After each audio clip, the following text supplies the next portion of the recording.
HLTV Awards fans come here. It's a new year, and we have one of the most hated men on the HLTV forums on. That's right, Harry's back. Oh, there you go. I like that, the old switcheroo. I thought he's going somewhere like that. Fair enough, okay. It's always an angle.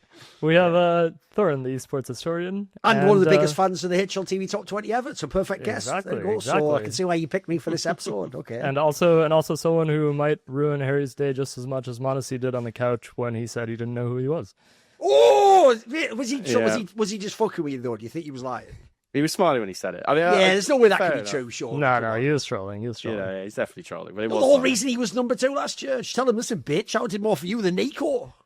I know, it's ridiculous. But it's the whole thing of like, he's on everyone else's number 2 list, but I'm the only one who gets accused of taking bribes. But, I know. That's the whole thing. You even put the GOAT, ZywOo, down to 3. What a travesty. Yeah, I know. I couldn't even use my Admiral Nelson outfit this year. I was gonna, when we're gonna reveal donk number 1, whiff it out, just get the British Navy stuff from 1812, just get it out. It's like, fucking rule Britannia, and couldn't even do it. Although, by the way, as an appropriate segue into this conversation, that's one thing I was even thinking of you, believe it or not, when you published this list, because I was even thinking, wait a minute, bro. Surely all the ZywOo fans must love you now. The exact reasons you gave us to why ZywOo was number 3 last year and not number 2 or number 1 are the reasons he is number 1 now. Literally, performance at the majors, deeper finish in tournaments, better arena rate. That literally all the things they say you essentially reverse engineered to make Modesty number 2. By the way, not even number 1, for fuck's sake, just number 2. That's exactly what's made ZywOo number 1 as far as I can tell, isn't it? Yeah, I mean, it's the stuff that's been there for 15 years, right? I think we'll obviously get into that a lot later on, but just teasing it. I think it's quite obvious from if anyone even took a cursory glance at betting odds, HLTV criteria made this very clear. And as much as we don't really want it to be clear, we want it to be fun. I think everyone who I can confirm as someone who does betting Nero that when the market appeared for HLTV number 1 player, right, ZywOo's odds were 1.05. Donk at one point was 20-1 or something, bro, because it was 3 weeks before the end of the year. And then at one point at the end, they just locked it because at that point it just became you could have just put your entire money into ZywOo and whatever the number was, everyone would just make some money. So they had to lock it and not allow people to bet anymore. So no, I agree. That's one thing I found really weird about this whole hullabaloo. It's bro, I know I'm asking a stupid rhetorical question here, but you are aware they don't just publish a picture like other people with there's number 1. They write giant articles where they explain all the reasons why. But they have done for many, many, many years. And so the idea people are speculating, but why? But maybe he did it because it's just all in the article, bro. And again, as you say, if you know any of the track record of HLTV, mate, after the first season, this was basically decided. Unless basically Spirit had actually done the whole sweep of the second season, I don't think it's even possible with the criteria. It's why even one thing I wanted to ask you guys actually is, where do you stand on that thing that I can't tell? I know some fans are doing it in bad faith where they're just a ZywOo fan or something, but they're doing that thing but maybe it doesn't mean best player though. So I would ask that question. I actually would ask a question to start the episode, which is, what is the HLTV top 20? What is it as a list? What does for example, top 20, the problem there is top people take top to mean best, is the highest up, etc. So here's one area I find it weird.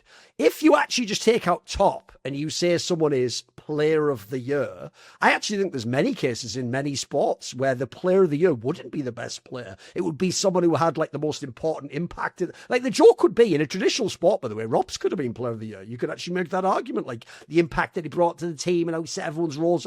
But I think most people do, despite that, what I just said, I think it's a bad fit. I think most people do mean best player of the year. And I do think if you look in history, the way this is used is, that's supposed to mean if you didn't watch 2025 and it's 2030 now, when you look back, you go, oh, right, ZywOo was the best player that year. I do think most people take that as kind of a shorthand or a colloquial. Is that actually what you guys consider it as? Internally, have you discussed this? I'll jump in before Harry, since he actually does the lists and he has all the criteria. But to me, it's always been kind of what you were saying, where it is not the best player of the year. It's the player with the most achievements who was the best performing player of the year. So it's not necessarily like donk in this case, who is the best statistically and eye test wise. You could tell he was probably top player of the year, but it's not necessarily achievements related, because I think HLTV criteria has always been about MVPs and about a lot of those kind of the way that criteria leads into this discussion. And that's how Harry was even putting it before. It's how the top 20 articles have always had it outlined in the criteria. Like, MVPs matter. It's always been a thing. By the way, that even cracks me up, because you know that I've even said it myself naively, bro. So I'll make myself the idiot I'm making fun of it. But you know when people do that thing, Hero, where they go, why don't you just do it every month? They basically do. It's called the EVPs, the MVPs of the fucking tournaments. If you watch them all, it's quite a coherent system. The idea is that then informs who the player of the year is. They aren't just doing that for funsies. Like, spoiler, that's why actually Donk's a rare example, because obviously he gets the EVP no matter what, doesn't he? But actually, there's other cases in other years where, but it's weird. I do know why way back in the day NiKo was like number 11 or whatever, because he never got in the bloody playoffs ever, so he never could have been in the position to actually basically make the shortlist, ever be top 5 or something. So again, it's not about whether I agree with that, but to me it just has to be coherent. There has to be a logic that's applied. And crucially, despite the joke I made about the angle of like monacy, etc., in theory, I made this point on Twitter, but I think it's too subtle for some people. Whenever you're making a list that has set criteria, it's not really just Thorin just decides any whim I feel. When I'm on number 7, I can do this thing. If I'm number 3, I'll go different. No, if you set a criteria for a top 10 teams in the world, players, once you actually set the criteria, you don't even get to choose some of the placings anymore. You might get to choose them when you're setting it, as in if you really were biased, you can figure it out based on who the number 1 should be. But at one point, number 5 and number 4, you're not going to have much say in that, actually.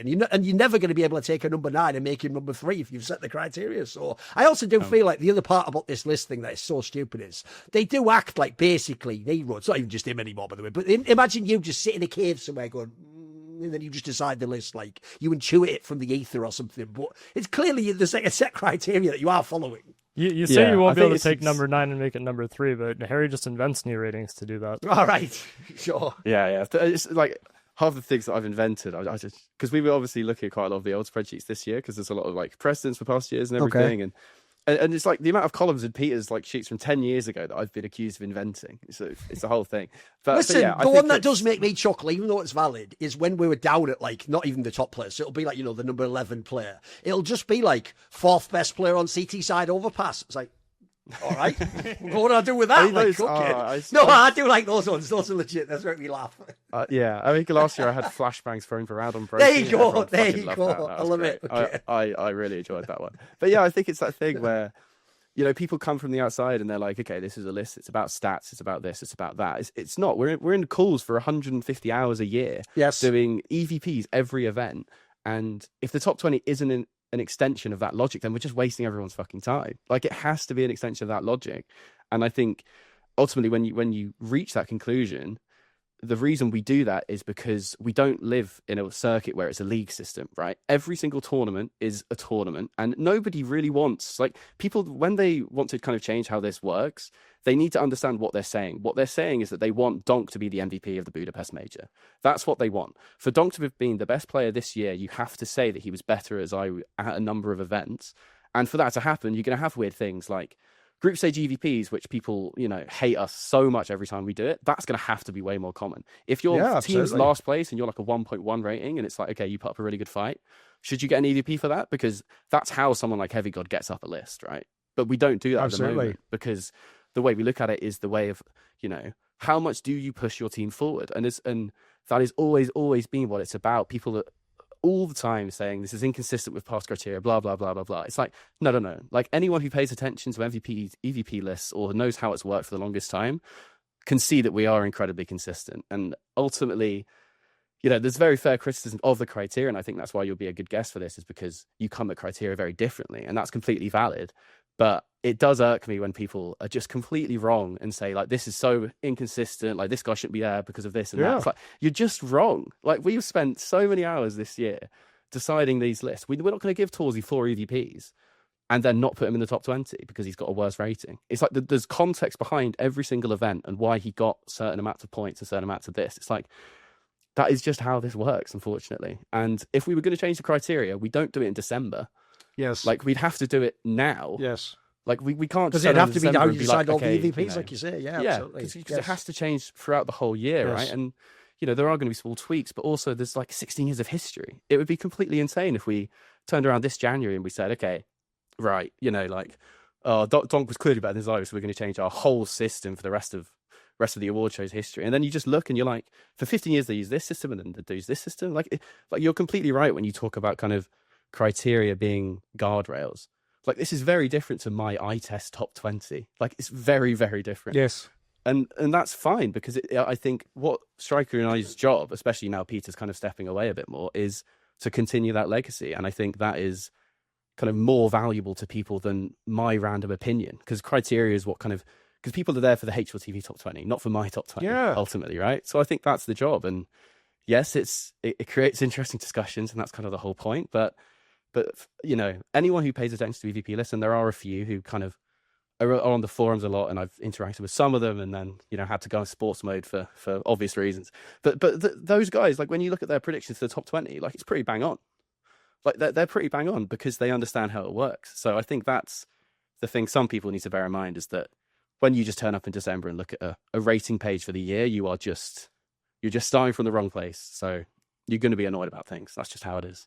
By the way, I'll give you a quick example as well of where the criteria actually is consistent. I'll give one of the best examples ever. If I wanted to be really disingenuous, I could tell you that Carrigan's obviously the GOAT. Here's why.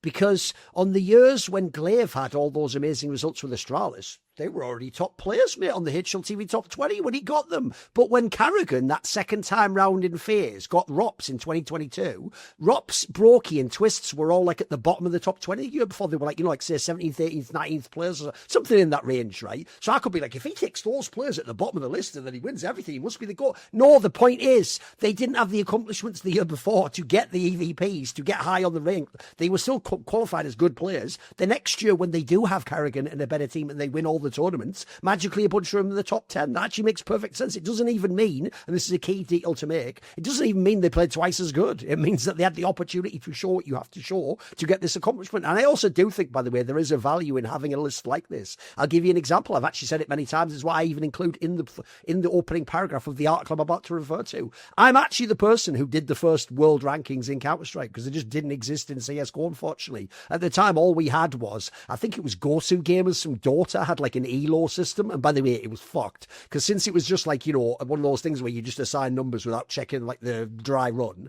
I remember famously the old Astralis call when they were Dignitas, way before fucking Carrigan, won an online tournament and became #1 team in the world, when like on LAN they couldn't even reach a LAN final. So I remember back then thinking, right, I'm going to do a top 10 list. But what a lot of people never knew about my list was, it was called Thorin's World Rankings, but it was World Rankings, bro. It wasn't eye test. And so as a result, again, I'd have to, like, when it got down to like the 9th team, I'd have to be ranking you on stuff like, right, they both have 1/5 to 8th at a medium-sized tournament. And I'm going to have to look at things like, fucking hell, how do you choose this? Like, there's not even much criteria. But famously, everyone used to tell me, you bloody hate that team. It's like, I don't have a say in whether they get to be number 5 or not, boys. Yes, you know what the biggest joke of all time was? Here's an example. I was mega biased to the player Existence, right? I don't think I ever had one of his lineups ever in the top 3, because I didn't do it in the era when he was in very games. So it doesn't matter how much I like him. I can't manufacture a semi-final using that he wasn't in and get him in the top 3. So basically, the reason I don't do that rankings anymore is because actually when HLTV started the world rankings on the HLTV website, it was still different enough. I kept mine going for a few years because I thought, okay, this is different. But actually what happened was, I think it was maybe around 2019, 2018, I just noticed when I came to do another one of my rankings, like, bro, it's basically the same as the top 10 on HLTV when I've run mine through. Like, maybe number 9 is number 8, maybe number 5 is number 6. But it was never the case, for example, that like number 2 is number 1 or number 7 is number 10. Like, there was never anything that crazy. So I just realised eventually, like, look, that type of article will always get hits because people actually do think it's a power ranking and they do think it's your opinion. But what I realised is, wait, if I want to do this, I'm going to do what I do now. I'm actually just going to do what the fan thinks he actually... this is what he thinks he doesn't want, but he clearly does want when he looks at HLTV World Rankings. He does just want the top 10 teams right this second. In fact, he even wants the top 10 teams, even if it's like sight unseen of a new roster, or they've not played enough LANs that they're actually number 3, but you played the first LAN and they look dope and they're probably really good. That's what the fan really wants. But he says he wants this official ranking with all... And remember, they always promise you they want as few humans involved as possible. They want bloody computers and AI and fucking data from Star Trek to tell them who the best is, with the most objective, neutral stance of all time. But then they just complain all the time about exactly these details we're talking about, which often aren't even human related. They're actually the system they're asking for. So that's why now I just do a top 10 best teams in the world right now, according to me. I literally even put all jokes in the opening paragraph, like it's 100% biased, like fuck you if you want objective. Because it's like, why not lean into it at this point in time? But I do think what you're saying is valuable. And the reason why is this, because actually in history, if you have to just know what you're decoding. Imagine you were an archaeologist looking back. You don't just look at something. You have to ask, like, what was the context back then? So what would happen now is, if the guy in 2030 does look back and go, wait a minute, everyone said Donk was the best. In fact, he's the GOAT. But ZywOo was number 1 in 2025. The question shouldn't be, does that just mean ZywOo was better than Donk? The question should be, what based on this criteria would make ZywOo better? And by the way, that question will actually allow you to unpack the history of what happened in 2025. So it's actually more valuable in theory than just who did the eye test say was more. Now, again, there might be the opinion angle. Like, I might want to know in 2015, did someone think KS was better than Olaf Meister? Be an interesting question, right? But it's not actually as interesting if you want to know, because as I say, once you open the door of where they are in the ranking, that opens the door to which tournaments did they place the highest at and get the EVPs at, which then opens the door to what the greatness metrics are, which are not the same as how good are you at the game. Because, by the way, if you want another example of really old school examples, everyone think I overrate, like Dexter back in the day when he was OG.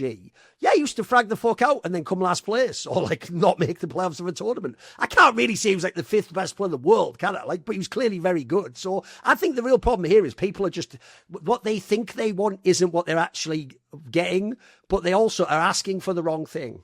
You're also talking about the top teams ranking, but then everyone saw our article and they're like, oh, why is Furia below Mouse when Mouse was so consistently making finals, making semis throughout the year? Aside from Vitality, I think Mouse was the team that made the most semis. They were like almost every semi, weren't they?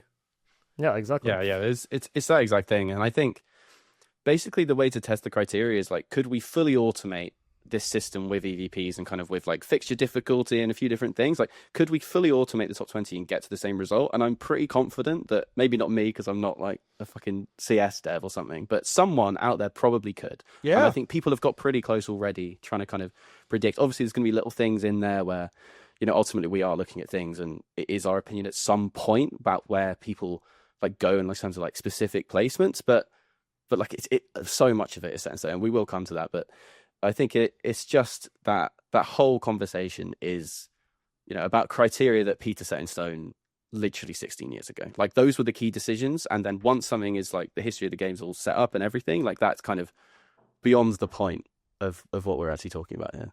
Yeah, we will get into the top 20 discussion itself quite a bit, but obviously we have the award show first. So we'll talk a little about the individual HLTV awards, but as usual, Harry has his little meme slide prepared.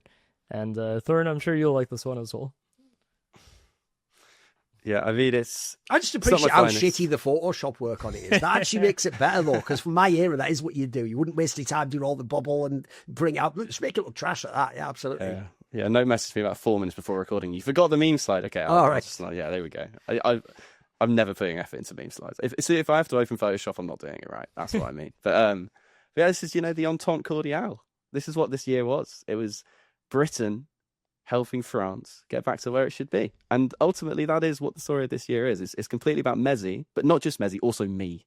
Because me personally, as the God King of HLTV, was there to put ZywOo number 1. So that's what this meme slide is. I guess also historically, this must also be an extension of what's called the Great Game, which is where Britain just fucks with Russia throughout the last 200 years. There you go. There's one you can work with as well. Yeah, it's all there. It's all there. Diplomatic revolutions all over the place. We're reliably told that we're paid off by Israel, FaZe, France, and what else? There's one other team that apparently, or Falcons, obviously, have all paid us off. The joke of that one being the odd one out there is fucking FaZe. FaZe doesn't have any money, mate. That's like that clown in the fucking Marines meme. Like, what is FaZe doing in there, mate? They've got money for players. They mind paying people off. At least the others all have money for Falcons. Yeah, of course, loads. Yeah, I did see one comment from a guy who's one of those people who follows the EVPs, and I replied to him sometimes, and he was just like, "There's a joke in China that if history defused the bomb, like where would Frozen and Twistzz be in the top 20?" And it's like, I mean, great question. That is a shame. We're never going to find out, but it's a great question. Because you know that is kind of how this list works, in that they wouldn't be worse players if history dropped a smoke. But it's also amazing that's his alias as well. That the only two aliases that would be that good is either History or Destiny, which are real CS aliases. The idea his name is History and he did change history is actually absurd, bro. That's like some meme shit. Like the simulation is badly written in it. Come on, try harder, writers. There's a forum thread that I didn't include in our list at the end, but there was one that said something about Twistzz 1v Deagle 1v3 bumping him up by like 3 or 4 spots in the rank. So you're basically saying that was true Harry. Right. Well, I mean, it's a difference between a major EVP and nothing, isn't it? I mean, not that one round, but the run overall is it does make a huge difference. Yeah, and it does. That's just how it works. If we're actually talking about the awards, though, I mean, we're going to start with the individual awards that we had at the show, which Donk obviously swept the opener category, like 35 out of 35 votes at number 1, and then Flames. I mean, by the way, that is one of those ones where, like, because you see these in sports ones, if there was anyone else who'd put someone else for first, like, they should just be fired from the paddle immediately. You know what I mean? Like, get the fuck out. We'll come on to those the next categories, but yeah, I think we'll probably see. I think it was one holy thing, shit! A bit of a shame. That many people had YEKINDAR second. Wow. Okay. Yeah, I think it's that thing always with these panels where, you know, you kind of see why we keep a lot of the important awards in-house, because people vote and they spend 2 minutes doing a form, and it's just what do they remember, what's in their mind when they open the Google Doc, right? And it's, by the way, as someone who's a historian, right, let me just confirm to you, everyone suffers from recency bias. It's just how memory works. Like, one of the things people won't know about me is I do naturally have like a good memory, but I actually don't have as good a memory as I seem on shows. The reason why I have an excellent memory about esports history is because I've done so many pieces of content. That means I've been gone back over things like 500 times. So like for example, one of the reasons why I often don't do these lists is I don't want to sit down like you're saying for half an hour and then off the top of my head try and go, how good was Twistzz and Liquid? And actually, did we make that many play? I'd have to actually go back and look that shit up again and refresh my memory. Like, it's actually a pretty full-on job, as you say. You guys spend hours, once you've even got the data, arguing back and forth to see whether fine details should go. So it is really difficult. Like, I actually do get from memory why someone would say YEKINDAR. That's just bonkers to me when I think of the whole year, you know. Yeah, I mean, he's one of those that's this. Well, I have a slide later on because he's controversially he was so high in the top 20, and then here he's like, you know, a few people think he was better than Flamesy this year. So it's, I mean, obviously a lot of these awards are kind of, it's obvious who won them and it's obvious why they won them. We don't have to linger too long, but this is a bit of a tradition now. It's good to show who's third and fourth. I mean, XANTARES missed by 1 point here. That did not go down very well on Twitter. But you know, that's the way the cookie crumbles. Yeah, but here's the thing, though, mate. I will say one of the things about XANTARES is this is where people will never realize I'm never going to be a total hater because I'll never tell a lie, basically. Right? I don't like Maja, and I think Aurora is overrated. But a lot of people who agree with me then make XANTARES sound perfect, bro. XANTARES actually is sort of like a Turkish NiKo, bro. He has a lot of actual fucking finals and semis. He also choked. Like, he himself could have gotten himself higher on this list. Yeah, 100%. I think I'm not even including because I don't think it was even controversial where we put him. I only really saw Turkish fans complaining. Oh, I get it. It's obvious, right? It's like I don't know, like his sample as well was just because he missed 2 of the like bigger events and just how often he was playing against kind of teams below the top 10. They put a lot of those like PGLs where they were just in the Swiss systems. Yeah, they were farming like bad teams for sure. Yeah, like they would like bottle the best of one somewhere and just go through the whole lower bracket of events, and it just kind of ends up where you kind of the raw rating just doesn't really tell the full story of his year. And I think, you know, the panel putting YEKINDAR above him is maybe further than I would go, but then, you know, it's not completely indefensible based on how many titles YEKINDAR kind of got Fury over the line for by being so good in finals. But my favorite thing that came from this award was not even related to, you know, the actual awards. Well, somewhat related to the actual award, but it was this video that Vitality put out before the awards where it said they were, you know, preparing for their awards. And that was funny. All the players, you know, like lifting trophies, and then you just have Flames clapping in the background. Practicing clapping. Yeah, exactly. As though that was like his thing he was preparing for. True. That's good. I don't know why they didn't let him like do the Team of the Year one.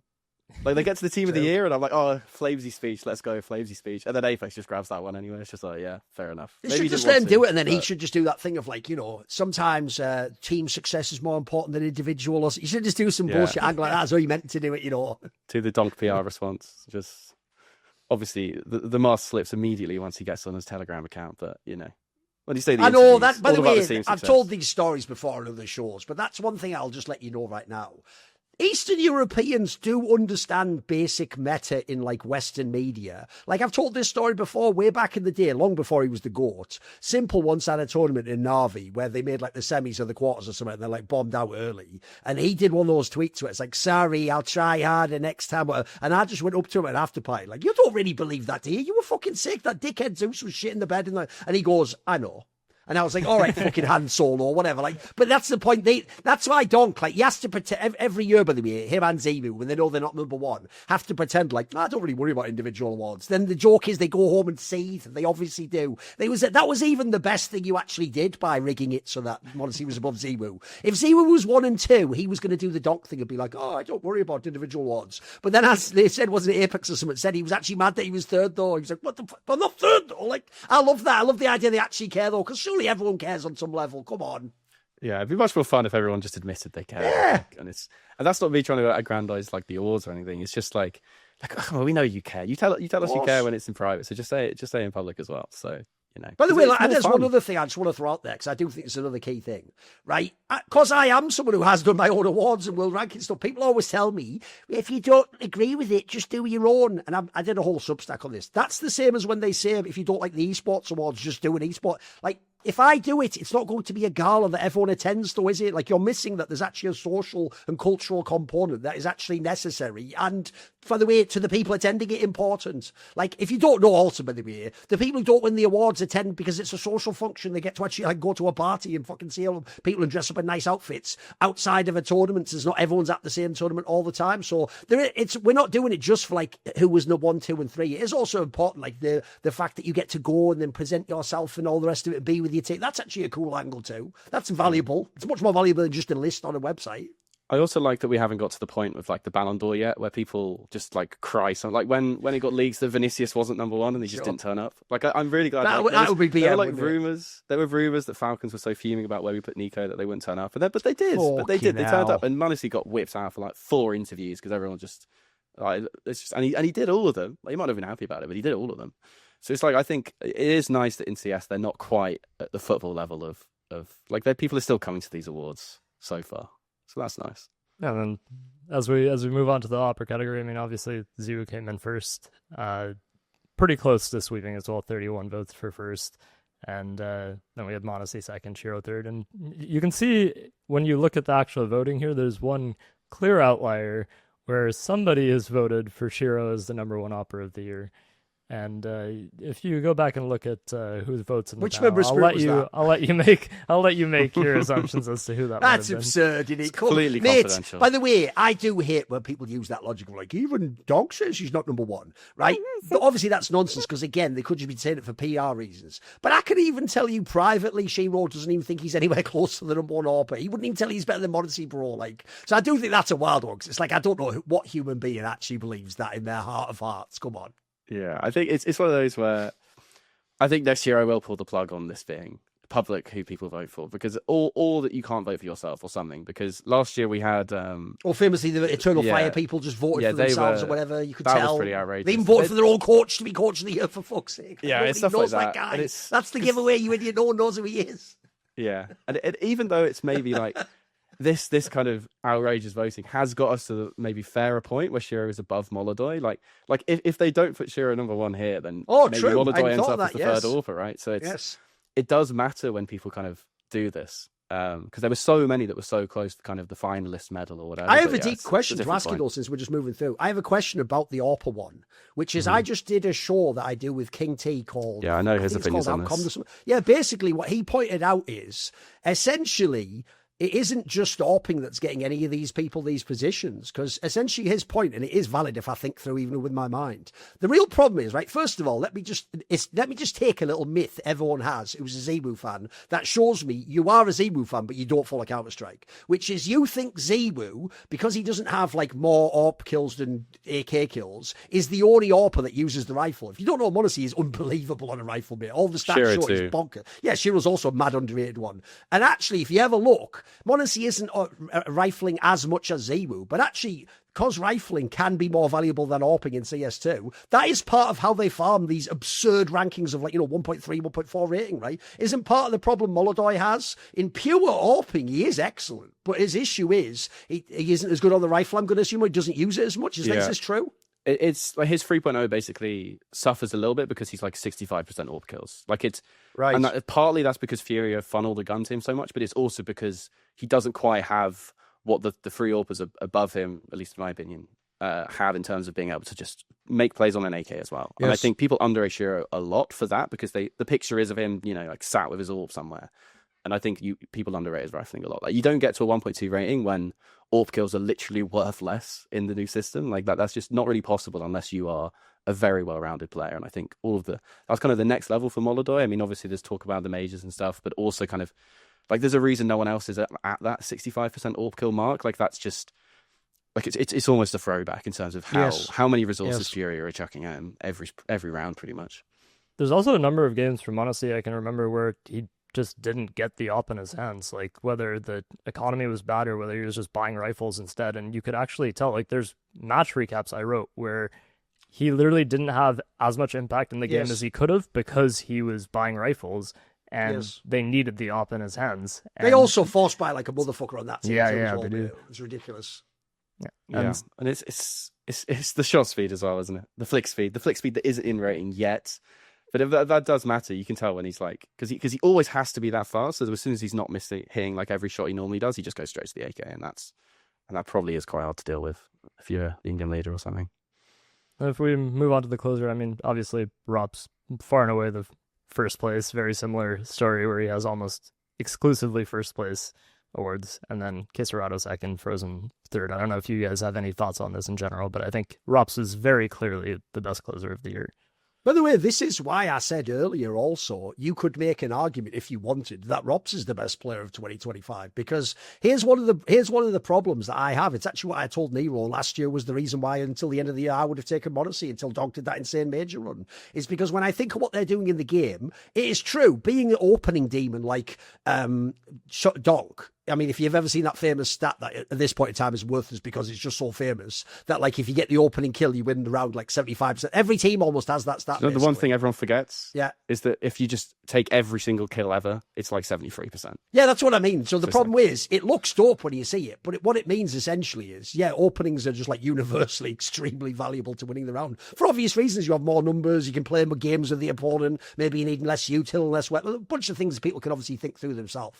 But the problem is, I do appreciate that, like, no one can open like Donk can, and it makes him look like the most OP player ever. But as anyone who's ever watched a Spirit game will know, it's really depressing. Remember the semi-final of the major? When Donk does like 2K or 3K, that's unbelievable. And then you're watching like Chopper fuck up a 1v2 at the end, and it's like, well, shit. Whereas the difference is, someone like a ropz doesn't actually, in theory, need as insane, he's got flames obviously, as insane an opener. But when you close a round, it is closed. It's just one at that point in time. So it's why in history, we do tend to be biased towards clutch players, you notice. So in that sense, I do think no one can really fuck with ropz. The difference is, KSCERATO isn't even that type of like a closer/lurker for me. He's more like the really good late round player who's excellent as probably a more skilled player than ropz. But ropz is an absolute demon for how clutch he is, especially in those giant tournaments. And then obviously he's got the most perfect recency bias ever, because we all remember the last map of the fucking major where basically he was like, listen, ZywOo, you've already won the year, mate. Sit over there while I just handle this fucking FaZe clan. He was just dominated the whole game. No one could touch him. Career best map as well, I think.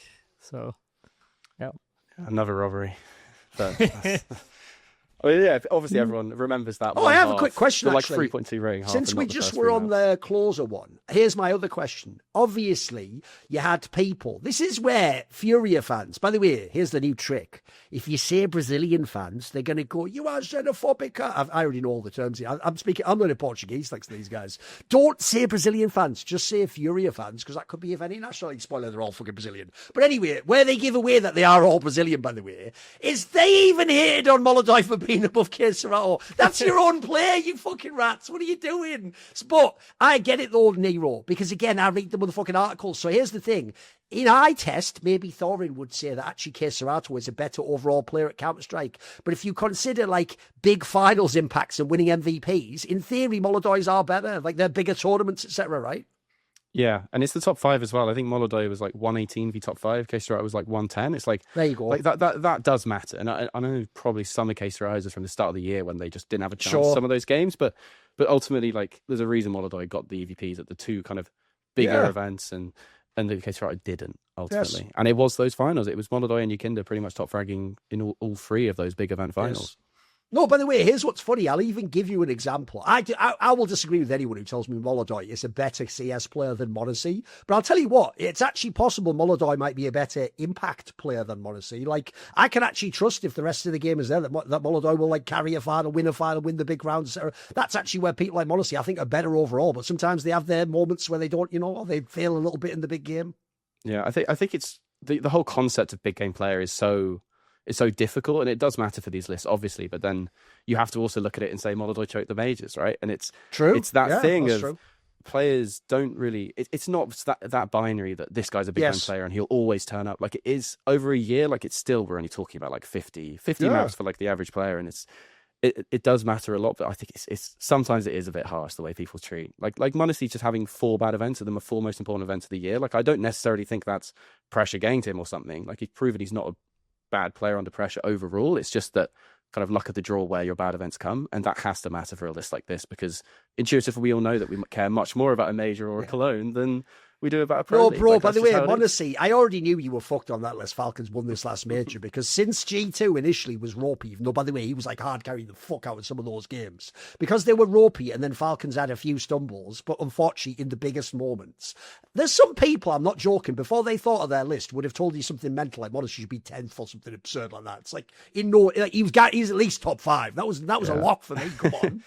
But it's the Maui approach, which is just sort by super elite rating, which is how, like, I was watching the stream, like, at the early draft, he had Frozen 4th. It's just like, okay. Oh, there's a thing, actually, since you bring it up, there's another area that I think me and you have, like, some agreement on, but maybe a bit of difference. Like you said about KSCERATO, right?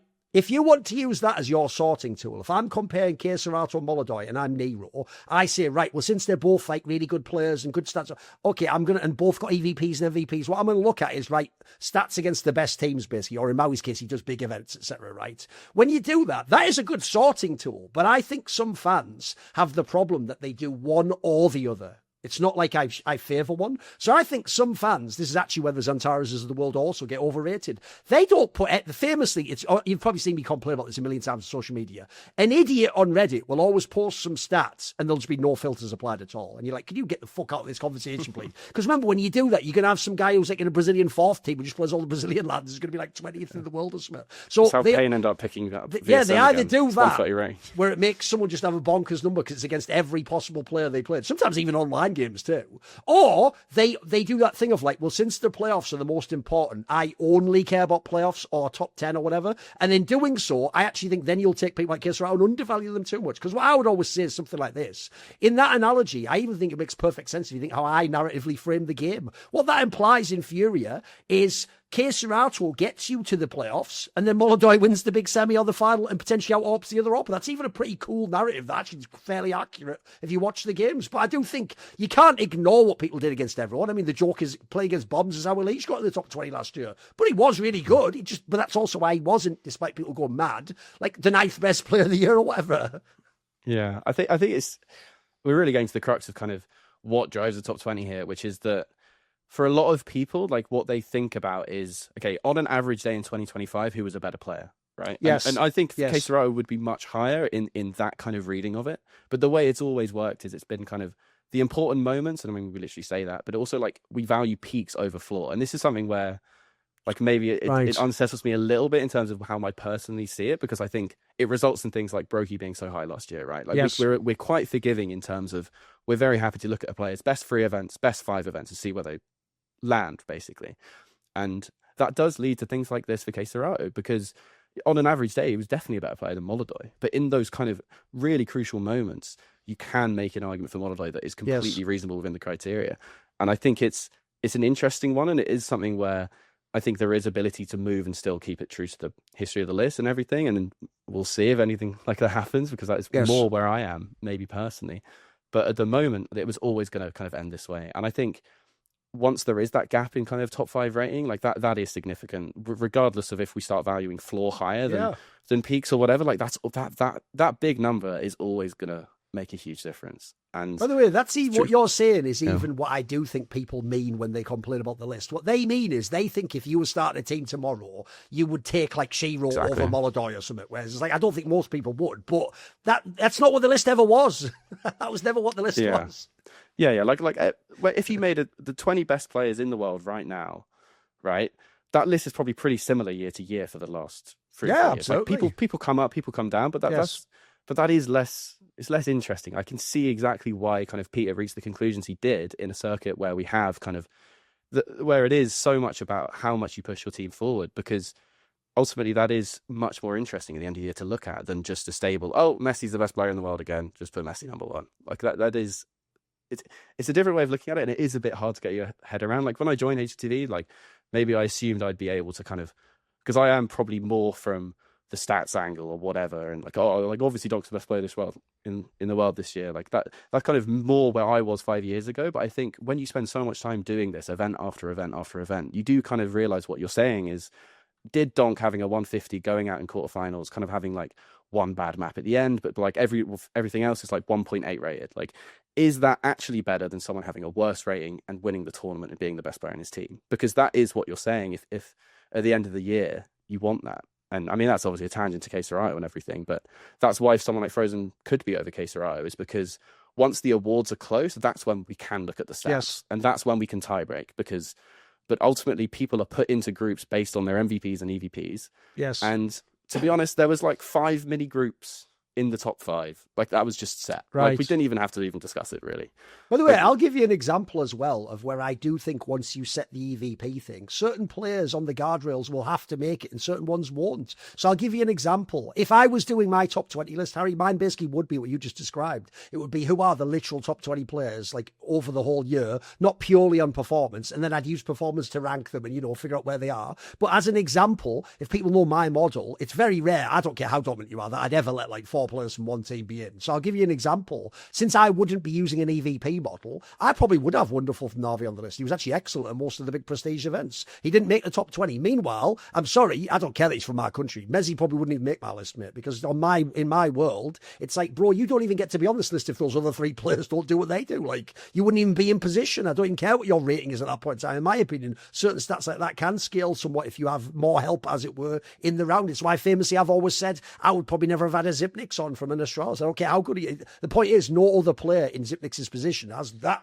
cadre of talents around him. But that's also because I'm not using the same system again. I'm pretty sure just from like majors, the EVPs Mezii has are not. Like he'd have to be on the list, wouldn't he? Yeah, I mean, 2 major EVPs, and then Budapest was like a legit peak as well. Because I think it is that thing where it's so easy to just assume it's all team achievements from the outside, but it's kind of the other way around, where the floor of the team allows you kind of such a big sample size of playoffs that Mezii has like 3 or 4 amazing finals this year. He might have played in 9, but he still has 3 or 4 amazing finals, and a lot of players below him will have had none, or that they play 1 final and they have like a 0.8 rating in it, because that's normal, right? And it is ultimately very hard to kind of go away from it being the team that's allowing Mezii to look like the 12th best player in the world on this year, but that is kind of the list, and it is. We did look at the Zipix example as well, because in terms of like awards, Mezii would have been like 8th or something. It would have been 6 Flames, 7 Spinks, 8 Mezii if we'd have just done MVPs, EVPs. And I think that is just kind of like it tells you quite a lot about how the system works in a way, but it also kind of tells you that there is room for us to kind of move people around, and basically, you know, like if someone's on like 0.8 kills per round win and Donk's on 1.26, for context, like ZywOo's like 1.1. Like if someone's below kind of 0.9 kills per round win, it's very hard for them to get in the top 20. Like Mezii on a usual year would not get in, I think. And what people also underrated is kind of someone like Flamesy, like his flurry of EVPs actually came in the second half of the year. There was like 3 events in a row where he was great and he got those EVPs, right? He actually didn't get any in the first half of the year, as far as I remember. Maybe like 1. Right. And it's because we are very, very strict in terms of, you know, like how much credit can you get for pushing your team forward if 2 teammates are better than you every step of the way. And I think there was a lot of controversy when we didn't give Flamesy an EVP at Katowice, for example. I mean, it's a long time away. No one's going to remember, but that was a big thing at the time. And it was literally because we were looking at it and it's like, well, he's just not, like, he's not getting these player of the maps. He's not pushing his team forward. He's being a good part of a supporting cast. And what actually got him so high in the top 20 is kind of what he did in the second half of the year when ropz was having a bit of a slump, and he was able to kind of stand out within his team more. And like, yes, his team kind of are so good and getting top 4 every event that if you're a decent player, you're going to kind of get some EVPs over the year. But I think people are too kind of quick to assume that Flamesy and Mezii are here because of what their team did. No, like what Mezii did in that Budapest playoffs was absolutely crucial to kind of why they won why they won the major. Like, it was probably, you know, better than better than ZywOo over the semi and the final. If you just take that, like it's similar to Magic's last year, right? But there were multiple occasions where mezii was able to do that this year. So he was. By the way, you could argue, as absurd as this sounds, that on aggregate he was actually the best player in major finals in 2025. Yeah, I mean, you top throw both. He was good in both. Yeah, he was mega. So like, but this is the thing, and like, how can you then not have a player like that in your top 20 using our current criteria? Like, you just can't. We can nerf him so hard for kind of having bad kind of kills per round, bad kills per round win, and things like that. But you know, like it's someone who is that important to so many trophies. It's just too difficult to not put them in. And I think that's kind of how the panel votes as well. I think people want, you know, if you don't want basically me and Striker looking at Peter's criteria and deciding the list, like a lot of people want the kind of panel awards approach to things, right? But you see how the panel awards vote as well, and kind of the peer awards, they ended the same place. Mezii completely cleans house. Like some people might think, you know, like as an actual anchor, like if I was just running into a bomb site that are on their own, there's maybe people I would not want to play at rather than mezii on this list. I mean, the joke is... They all vote for mezii. Yeah, no, the joke is... First of all, I will say that's one thing about players that a lot of fans probably don't understand.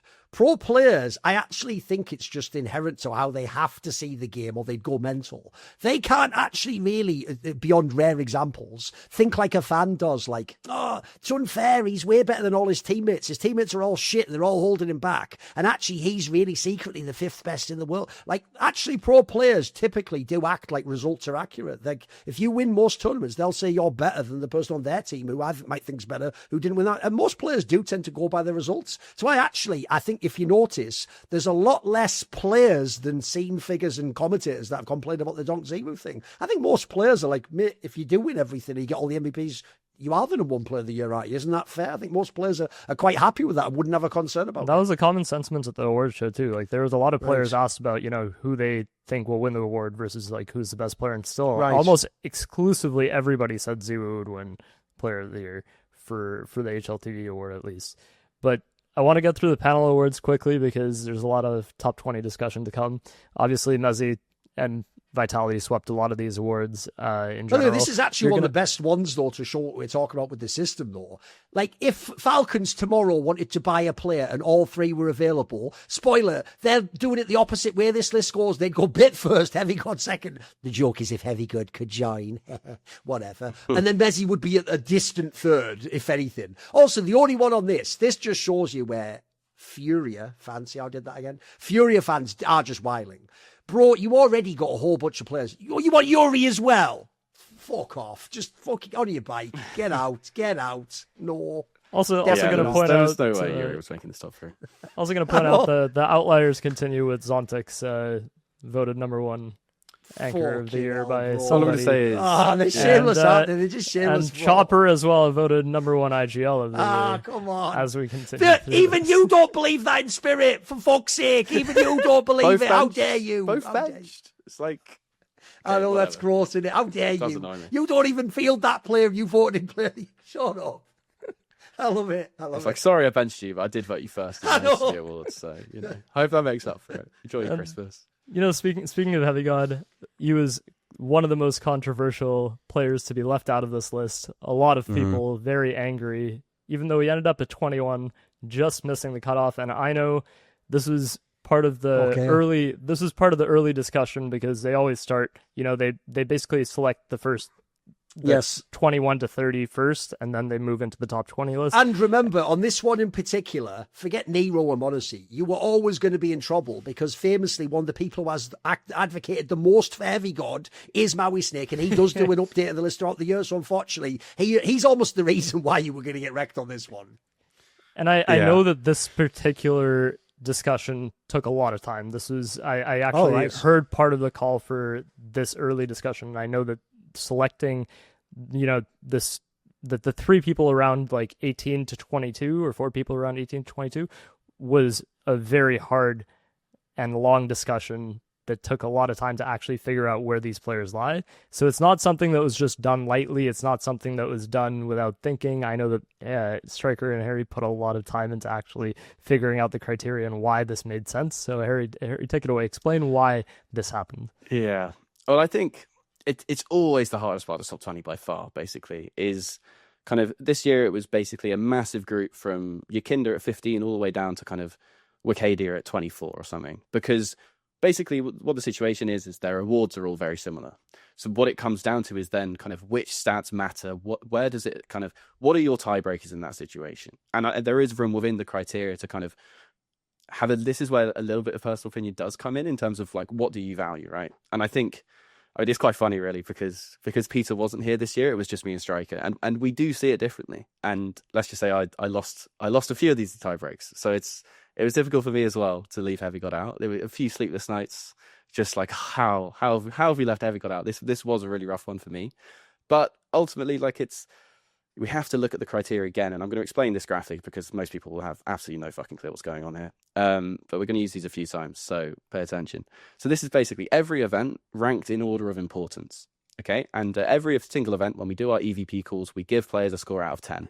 So like a 10 out of 10, is like a normal ZywOo donk MVP. A normal MVP might be an 8 out of 10, 9 out of 10, sometimes 7 out of 10. We've even given 6 out of 10 MVPs before when it's kind of very shared out. I think Thunderpick this year for KSCERATO was a 6. So that's kind of how it works. If it's above 5, it's an EVP. If it's below 0, it's like a terrible event. It's just, you're wasting your time. And when you look at HeavyGod like this, you can kind of see why he was left out, right? It's because, the first of all, I'd say the competition was kind of insane this year. Like, I think YEKINDAR gets into a lot of top 20s with what he's done this year, but with so many events, like, that's kind of natural. Also, that just because you didn't say this, you've obviously also bunched them based on the importance. Like the top 4 of the prestige events, then there's the next like important ones, and then so it's going down. So you can already see his main problem. Spoiler, guys, I'll skip to the end. Is all his big numbers are at the bottom of the fucking worthless tournaments because spoiler, he made like 3 semis in the whole year. Like, what do you want? So I think someone like HeavyGod it's a really tough one because when you look at his stats in the aggregate, he looks amazing, right? He's mega, his ranking v top 5 is like good enough. It's like 1 of 7. It's like, it's not amazing, but it's decent. His playoff numbers look good on paper, but then once you dig into it, it's kind of what Striker basically was bashing me over the head with repeatedly until I let him do this. Was basically saying that look where HeavyGod's playoff numbers come from. They come from Bucharest, which everyone agrees like pretty Mickey Mouse studio. That was the one won by the Falcons with Dexter, if people don't know. This wasn't a stacked tournament, unfortunately, Yeah. There's lots of quarterfinals where HeavyGod wasn't even that good. Yep. And then Bounty Season 1, they played Bet Boom with 2 stand-ins, and it's like, he gets like an amazing rating, but doesn't get an EVP because of that, basically. Like, did okay the Vitality, but nothing amazing in the semi. And then there's London, where, yes, it was amazing. Like, an amazing peak, as a single peak, and then he kind of suffers because we weight London a bit lower because of the online group stage. Sure. And that's not his fault at all. That's like fair. This is an arena MVP against Vitality. This is a massive, massive peak. But you could see when you look at this, how it becomes very, very difficult under the criteria where we've kind of always wanted those prestige events to matter a lot. Like, it becomes very difficult to go over someone like Bit, who has 2 EVPs from Kato and Cologne. And they're legit EVPs as well. Those are not like... Those events are hard to get EVPs because of the format with 16 playoffs. Like this is not easy to do, otherwise more people would have done it, right? People discredit Bit's year a lot because of the thing I was saying earlier about kind of on an average day in 2025, I guarantee HeavyGod was probably playing better if you just pick it out. But at these kind of prestige events, Bit was better. So this is always what's going to happen. It goes back to the discussion we had at the start of the show as well, where the EVP criteria does outline how this list is made. Like, it does determine the actual way the players are weighted at the end of the year. And that's what you're saying as well, where you have to factor in how all of that stacks up over the years. It's not just a factor of, did he just win an award, or where did that award come from? How important was it? And all notice of these things you guys are, as I said at the beginning of the show, you guys aren't going, right, I want HeavyGod to be here, so here's how I've changed the number. You're doing the opposite of that. You're going, right, if we ignore who the players are and we rank each event, at the end, what does the number tell us? That's actually what, again, if people want it to be like neutral or not biased, that's the closest you can get. Unless, as you say, you make some AI that can figure it out. And from sitting in on the call, actually, this is actually exactly how they start. Before they even start ranking any players, they determine the tier of event and how important it was overall. So that is exactly how it starts, actually.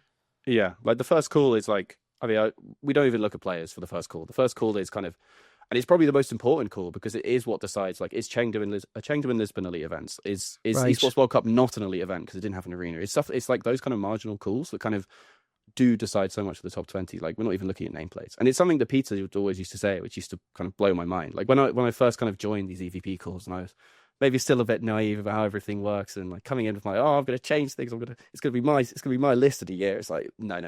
Like what we do here is we open the spreadsheet and we pretend it's a Uruguayan LAN, and you don't know anything. You just know what we have, what we actually track. So of what we track, which player did better, and that's kind of where he comes in with kind of.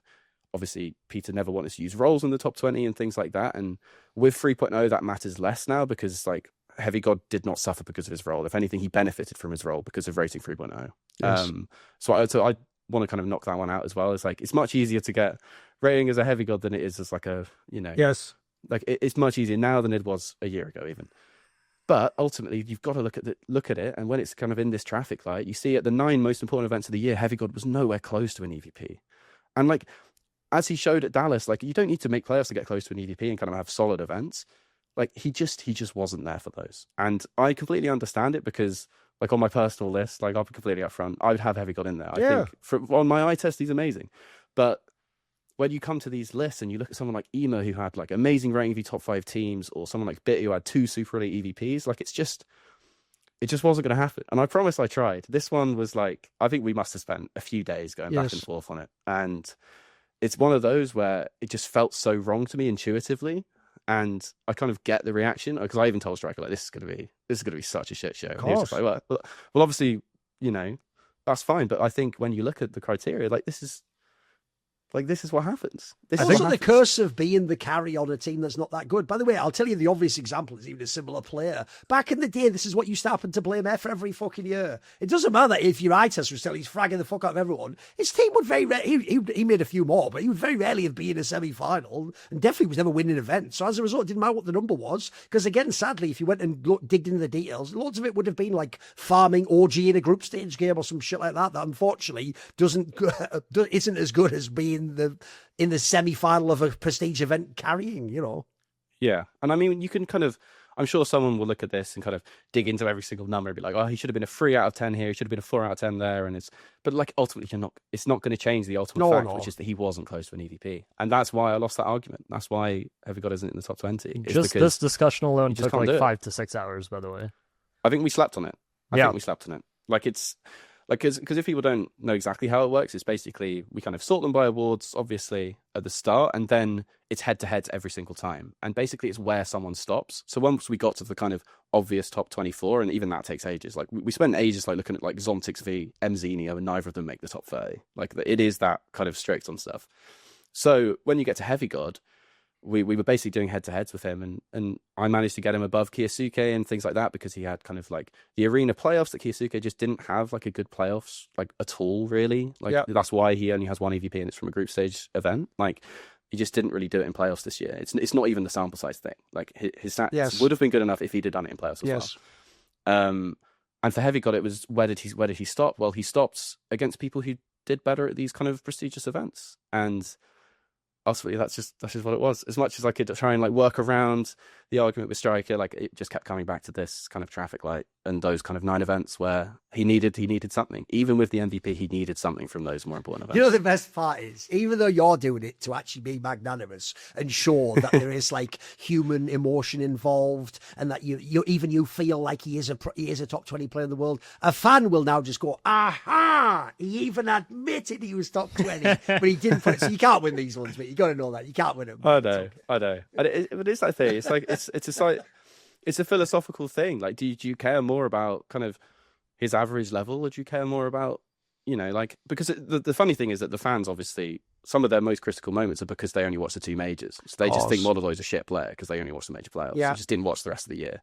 Just going on Twitter, just, he had a shit playoffs. It's like, well, you weren't watching Chengdu, were you? You were in sleep or something. So it's the classic thing, and I think I'm probably just going to go around this. I can't believe. By the way, no fan has ever written the following comment. I didn't watch all the tournaments and all the matches, but in the ones I did, they just cut all that and just go, he's better, you idiot. So whatever, I get it. It's just how it is. What you have to comfort yourself with is that's just water cooler talk, which is essentially what's the lifeblood of a media industry. Like we actually, essentially, if you ever do a power ranking, people arguing about it being wrong is actually like the best possible response you can get. That's why people care and click on it. If they all just went, "Yep, brilliant list, I agree with it all," then you don't have anything at that point in time. Mate. That's just fucking boring. Yeah, you've got nothing at that point. That's one. I don't know if Note's got the forum for it later. But there's a banger for us about this. We'll get to it. We'll save it. Okay. But I can't believe that you'd say that XANTARES wasn't even a top 30 player when he was a Anchor of the Year #1 vote, Harry. That's just crazy. He's got you there. Just, that is and if a player said it, then my God. But he shouldn't even be in the Anchor. Like, if I was being really strict about it, he should be in the closer. By the way, that was another thing. We don't have to make a whole massive thing out of it, but I actually thought that was interesting where people started having the discussion. By the way, notice I love it when start discussions, not end them. I actually thought that was a really interesting discussion that like B-Trams and most people on Twitter were having of like, how do we classify Anchor? Again, these are loose. I always say this line from basketball, which is in basketball, you have 5 positions that everyone gets put in no matter how they actually play, because there's a great line that someone said. They said the 5 positions were invented to explain the game to a layman so that somebody who's never watched basketball gets a vague sense of, oh, here's what a power forward. In reality, Tim Duncan's like a power forward, but he played as a centre if you don't know like how the positions would play. It's just irrelevant. But the point is when you make the line, so similarly, when we say Anchor, it's an incredibly wide open actual label, you'll notice. In fact, one of the main problems we always have in Counter-Strike, if you're meaning like the CT side Anchor, like at least the lurker on T side usually does do it. Some maps, they don't even do the Anchor position. So the question becomes, what is their map pool? Are they even the Anchor all of them? Also, by the way, sometimes you have maps that have 2 anchors. It actually gets way more. I feel like people don't realise entry, so opener, and fucking anchor are the 2 most nebulous terms in Counter-Strike. It's not really as nailed. Like the difference is AWPer. I think we can figure that one out. That one sounds pretty easy, innit? So I feel like you have to always have that discussion before you can get into what it is. Like what is it? Because there are some players that even the joke is there's some teams, by the way, without muddying the waters too much, who even play people in the position that is normally the CT anchor role, that he's barely even the anchor. They don't even, maybe they stack that site all the time. Like I think those ones people or they have more aggressive setups with that anchor as well. They take more opening duels in that area as well. I think Harry even mentioned something about this at the award show where I think this specific role, like anchor, is something that he wants to like redefine or change the way people are approaching, because it just doesn't always make sense anymore. I think it's just that thing of like, I mean, it's basically been like tormenting ever since I joined HLTV, was trying to get these kind of role-based awards off the ground, because I think like that's something I do really care about, and trying to kind of categorize people and things like that. Like that's something I find fun. And I think as time's gone on and you get people like kind of ropz playing a lot of anchor spots, and mezii's like technically the rotator on the site with ropz, but like everyone knows who the star player on that bomb site is still, right? And I think it probably will eventually just get renamed to support. I know Moses will probably hate that, but it just is kind of easier. I think we'll keep opener, but I think like when the way I actually think about it when I'm kind of categorizing teams for kind of these awards and things is pretty much opener, not entry, because obviously like support players entry a lot of the time, but definitely opener, because I'd say donk's an opener, not an entry these days, really. Yes. So opener, then I'd say support, and then I'd probably just say lurker, because one of the main complaints I used to have was like, why isn't Shiro in closer of the year? And it's like, well, because he doesn't rifle, but he is a good closer, and he probably is Spirit's closer, because you don't really want Magic's in the clutch as much. Like even though he's okay at it, like he's probably entering a lot of the time. So like roles are fluid, and I think it's one of the most interesting things I found about this Vitality team is that after Na'Vi, who were kind of so fluid in their roles and kind of free riflers who could kind of switch it up between maps, and the Vitality was so strict on that kind of classic entry, support, lurker. And it's one of the reasons I think they're so good, because in the role cell in me just absolutely loves that still works. But yeah, it does challenge. There's always challenges in these awards, because I think Twistzz was even on the couch at the award show, and I briefly spoke to him about kind of like, yeah, sorry, mate, it's just not really a role for you, because you're kind of that flex player, and it's like flex of the year just doesn't sound very good. Sorry, like it's just not very good. And it's one of the things I really want to kind of, when I've got time and when I get away from this award show stress, is I kind of want to revisit the roles and kind of see if there's better ways to do it, more than just positions, because I think positions was already quite a big step when we started doing that for the awards, but it is obviously so much more nuanced than that. I'd never. By the way, the idea of doing a flex role isn't terrible in the sense of like that does also get to a quality that people appreciate. It was like versatility. It was like the fact you don't just play one set role. That's even an interesting detail itself. But it would probably come in instead of like support, right? Because you look at FaZe and it's like, okay, so Jacob's the opener, and then Twistzz is the flex, and then Frozen's the lurker. Like they don't really have a support in that way. So then that's interesting, but then you kind of would have a situation where Twistzz is in the same category as someone like mezii, and it's kind of very obvious they're different players. And ultimately it is just that thing of no one's going to perfectly fit. And I think the reason that the kind of entry support lurker thing was so common, and for like the game's not changed, guys. Like the game's not changed. The roles are still pretty much entry support lurker, and as time goes on, we're probably going to just end up closer to that, even if the name only really changes for anchor, so that I have scope to basically say ropz doesn't count, mezii does count, and that's just fine. Even regardless of the positions, that's still the way I see it, and that's the way I want it to be in future, basically. Flex of the Year is also just a banger title for anybody. Do you think? It just sounds good. There's like some Zoomer linguistics to flex and all that. Exactly.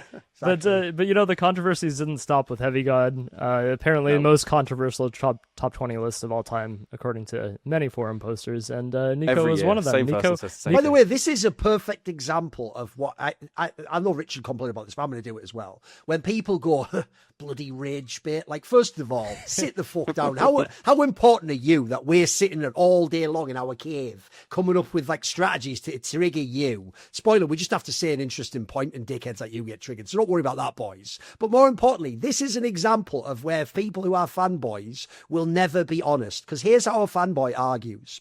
If their player had, like NiKo, if he'd have carried the second season and been the MVP, they'd just go, look at his results at the tournaments, bro. He has to be top 10. But if he shits the bed like he did at a bunch of tournaments, as you can see here, including most of the important ones, they go, but historically, he's one of the greatest players. Like, that's not even relevant to this discussion, you fuck. What you mean, again, is if I tomorrow made a team, I'd pick NiKo over, like, Torchy, for example. But that's totally different to how did NiKo play in those fucking tournaments, though. So I feel like it's always the historically great players that you will never be able to win on, because if they don't have a historically great season, it's again, it's like you said about it just feels wrong. Like, it feels wrong that NiKo's at the bottom of the HLTV top 20, because your brain can even quickly flash a couple of tournaments and matches where he was still the shit. He was a stud. But I tell you what, mate, as someone who has not only has studied NiKo's career, and he talked shit at me one day, so don't worry, I do that thing. I put a separate fucking folder in my brain where I store every result you do badly. So I've like memorized every bad ZywOo game ever. There's only about like 25 maps ever, but I know them all by heart. I'll be telling my kids the bedtime story in there. In the Austin Major final, this motherfucker had no kills on T-Side of Mirage. So anyway, go to bed.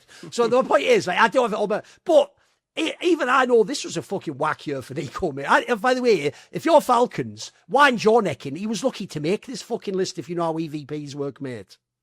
Yeah, I mean, I think it is that thing where there was kind of his total points was still pretty good. And I think it's ultimately what cost him is the same thing as what cost HeavyGod, which is where he had his peaks. Like, you look, it's the free world. He's a group stage team, and he's a merchant. And I mean, in previous years he wasn't, but this year definitely. Like, it's the reason you get 4 4s in a year is because we're just looking for that last push for an EVP, that last push, and he just didn't do it.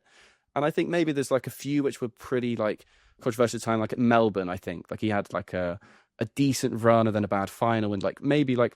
It's kind of similar to some of Tallsy's 5s, like they're not that different. So there's a few which maybe could have been 5s and might have changed something at some point, but there's also a reason we gave him a 4. Like, we look at in detail, kind of like first halves, everything. And then there's ones like EWC where he's like amazing third place decider v Vitality, but who gives a fuck about the third place decider? True. Like, it's the same thing at Pro League. I think he had a great third place decider, and it's just like in these kind of elimination playoff games, he just wasn't that good this year outside of Fisher Playground and Cluj and Bucharest, and that's just the thing of in the head-to-head Tallsy. I mean, no, might not have been in that call, but again, that was a very long head-to-head where you kind of really had to work hard to remove the nameplates from your head, because we can't put Tallsy ahead, can we? But Tallsy had a very, very legit EVP from Cologne. They even beat Vitality in that semi-final, like, and he was one of the best players in that. Like, he choked the final and still tanks his event rating like he does every event. But NiKo didn't do that at the kind of elite events this year. So it's the same logic that hurts HeavyGod, which is why it's kind of so hard for the community to understand. Is the same thing that it's just a very hard concept to kind of get your head around. But ultimately, this is going to cost you in the top 20 list unless something radically changes with the criteria, which it isn't likely. I think something that other people also just don't understand is it's not like 0 or 1 on whether you get an EVP or not. Like, you can see here, there are near miss EVPs. Yes. There are VPs of events. Like, a 4 is really not. It doesn't mean that he was not about shit at the event. Yeah. And it's still factored into the ranking at the end of the year. So even if you take all of the EVP and MVP awards and you try and make your own list, you're not going to be accurate because it's not like you either don't make it or you do make it. There is a lot of actual calculations that go into this that factor into this in the end as well. Yeah. The other thing I'd say for this quickly is basically, it's the same thing I was saying for the HeavyGod thing, right? It's like if you take Twistz's median event, like he was shit. But because they made like 9 top 4s and he's only actually good at 4 of those. So like that is kind of something where it does take a bit of your brain power to kind of also ignore fits that. as a player, but he's a streaky player. He just is. Yeah, he's a streaky player, and ultimately the stars aligned for him at Cologne, and that was very important in the head-to-head with NiKo that did happen for him. But even if you look at kind of the big events, and it's this massive group from EWC down to Bucharest, they're all big events. But realistically, there is kind of the gap between Rival Season 2, because above that, they're all either like amazing team lists, big arenas, like all of the top 5 teams pretty much there, like 4 at least. And Twistzz has 3 EVPs above that line, and NiKo doesn't have anything. And it's like those 4s are very close things, but if you actually look at Twistz's runs, like yes, he tanks the final, but no one would like say he wasn't an EVP before the final. So it's just that really weird thing where how the stats can look so different at the end of the year, and Twistzz can be like terrible against top 5 teams and terrible in playoffs, and still kind of have these 4 peaks which we look at in order, kind of thing. And it's just how the top 20 works really. And I think, you know, like my personal view would also, be that by the I way, would based value on that 4 list we more. just saw there, if NiKo had just done one prestige event where he'd done really well, he'd have blasted past these guys.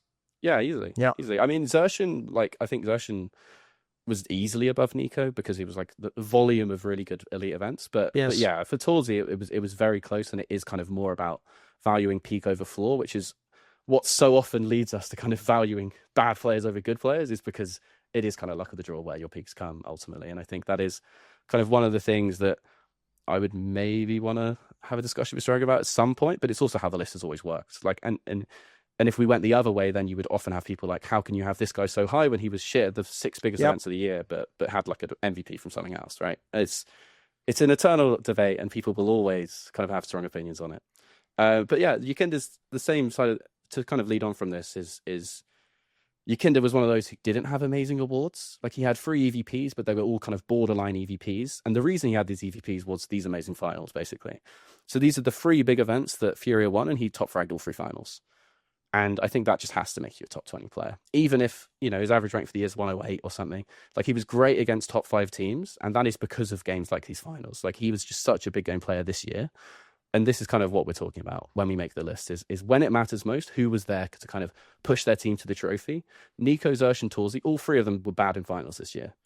And that when you just look at it like that, it's kind of hard to put YEKINDAR below them when, like, this is in front of you against 3 He's top another 5 impact teams. player. He just is. Again, by the way, you can even see it with the other stats, can't you? He's one of those players when they had good runs that would do like the absurdly abusive entry rate attempt, but they also have like the 50% win rate, which only people like the Donks and the XANTARES of the world do that, and they're the stars of their team. So, no, he's mega. And also, with your beloved round swing, he's also clearly a valuable player. Yeah, like when an entry's got a round swing this high, it must be good because it's By the way, against them for money. We haven't talked about that yet. Surely I don't know how that elephant's just been in the room the whole time, right? The problem is, Nero, you're not beating the allegations that you don't invent stats to do things. When you did invent a stat, which I told you, it's the most cursed stat of all time, because the same fan that sat there for 10 years going, wow, an eco kill is not the same as a normal kill, and what if they didn't have a weapon and did he buy? I wish there was like some sort of like a specialized stat that would assign value to different kills. They say that, and then when you give them it, they go, but look at the raw box score. He has 16 kills and the other one has 40. What are you doing? It's like, I want to know what you think of that. Like, how do you handle that, bro? Because it feels like maybe you're slightly turning the tide, but I feel they're still against you. The crowd's against you. Poor guy can't win with anything. They're not a fan of round swing, mate. They don't like it. They don't like it. Ultimately, round swing's not a new thing. It was in a paper like 10 years ago, and people are just like, Elitify is very, very similar. Like it's the same logic. And I think there's fair criticisms of round swing. I think there's like, especially like 1v1s, maybe move it too much. Like it's too easy to kind of have like, ironically, similar to the Sol 20, right? Is that you can have 3 big peaks in a half and have a very good round swing, even though like your average round of that half might have been pretty bad. You might have done nothing for the rest of the half. And especially when you're an anchor and you kind of go like 6 KD, but you had like 3 clutches or something, you're going to have an insane round swing. And maybe but ultimately you won them 3 rounds. Like it is rooted in maths. And I think as time goes on, I think people are going to realize that, you know, especially since we made the tweak and kind of buffed output. So like, since we kind of hotfixed 3.0 a little bit and made kills more important, more important in the formula. I think people have kind of come around on it now. I think it's, that people can misunderstand round swing for all they want. Ultimately for us, it's just about, people end up using that one number, the one rating number, and it's better now than it was before. And it doesn't really matter if people don't understand the minutiae. The information's there if they want to understand it. I do think it's really good. I think when you speak to someone like King T about it, it's like, actually, thank you for doing this. It's so much easier to find demos now where players were actually impactful and actually good. So you mean you don't get the classic one where they get like 25 kills, but you watch it and there's nothing interesting there. You're like, it's trash, isn't it? Yeah, true. Yeah, if you sort by rating now, like you might be a bit annoyed that they're a bit overrated from a clutch or something, but it's still much more likely to not waste your time than it was before. And I will also confirm it's better. They haven't removed any stats. So if you used to like the classic old YEKINDAR one, the impact rate, it's still there. It's just on his profile, bro. You have to just go to the box bar. It's just not shown in this overall top ad. They haven't removed the stats. They're all still there. Yeah, and I think the people at YEKINDAR are exactly why impact was a flawed stat. You just got his 3 number was points too high. for He his broke role. it, bro. He broke it too hard, didn't he? Like some people might fairly. I think there's the fair criticism of 3.0 at the moment is that AWPers have such a hard time kind of getting high rating. I think that's very fair, and it's something that I'm going to continue to look at, obviously. But I think people, entries and openers, the kind of narrative around it being such a hard role, it's who would want to be an opener? It's like you got 3 rating points for years. You get all the support from your teammates. And it's just more fun as well. Like everyone knows it's more fun. It's why everyone plays like an idiot in matchmaking, because it's more fun. True. So can we stop giving openers just a break all the time, please? Like if now in 3.0 to get high rating, you just have impact like YEKINDAR did here, and it's fine. Like it's completely fine. The average ratings are still the same across the roles, and I think ultimately that just means I've done a decent job. No, here's the thing. I do think it is a hard role, but I would say this: the reason why I think this is reasonable, how you've balanced it, is it's high risk but high reward. Like if you actually pop off like YEKINDAR, you will get rewarded for it. You don't actually you don't literally have to be donk to have a chance as like an opener to fucking get some rewards. Like you can just do this, have impact in your team. Well, Thorin, Harry might have invented Monacy or arena rating to, help Monacy's placement, but little do you know that he invented round swing so that he doesn't actually have to watch any of the games. There you go. As other people tell me. So now you can just actually fully just look at the spreadsheets to tell you. By the way, we say that like a joke, but unironically, he wouldn't even tell you this. That is why Tommy Lurpis was such a big fan of stats all those years, because he used to actually be literally doing either like his homework for like a degree in fucking finance, or he would literally be working as an investment banker, like a tech finance bro with 50 screens, and then because he could only every now and then watch like a game on HLTV or another monitor, he really wanted to just have a really quick way to look at the results and see who did decently in the game. So that is actually like also, by the way, one of the valuable things about advanced stats. Yeah, it's the same thing. I think like Ian Graham, who used to work at Liverpool, wrote a great book about this kind of concept, and it's basically stats aren't better than the eye test, and they're not better than the eye test, but they are so much more time. Like the time saving for stats, like to get a kind of eye test that's better than round swing, you have to watch not just the demo of the team, you have to watch their individual demo. Yes, like to improve on round swing, like it's not as simple as people think, right? And I think ultimately your eye test when you're watching a game is so led by what the observer shows you. Kind of, all these other things, like you've got X-ray and you can see, like it's just a fan watching a game and then thinking the round swing is weird does not bother me at all. Like if you watch the POV demo and you write round by round, like, oh, this 1v1 clutch is a bit overrated, I'm like, yeah, fair enough. That's completely fair enough. Yes. But round swing is far better than the average person's eye test, including my own.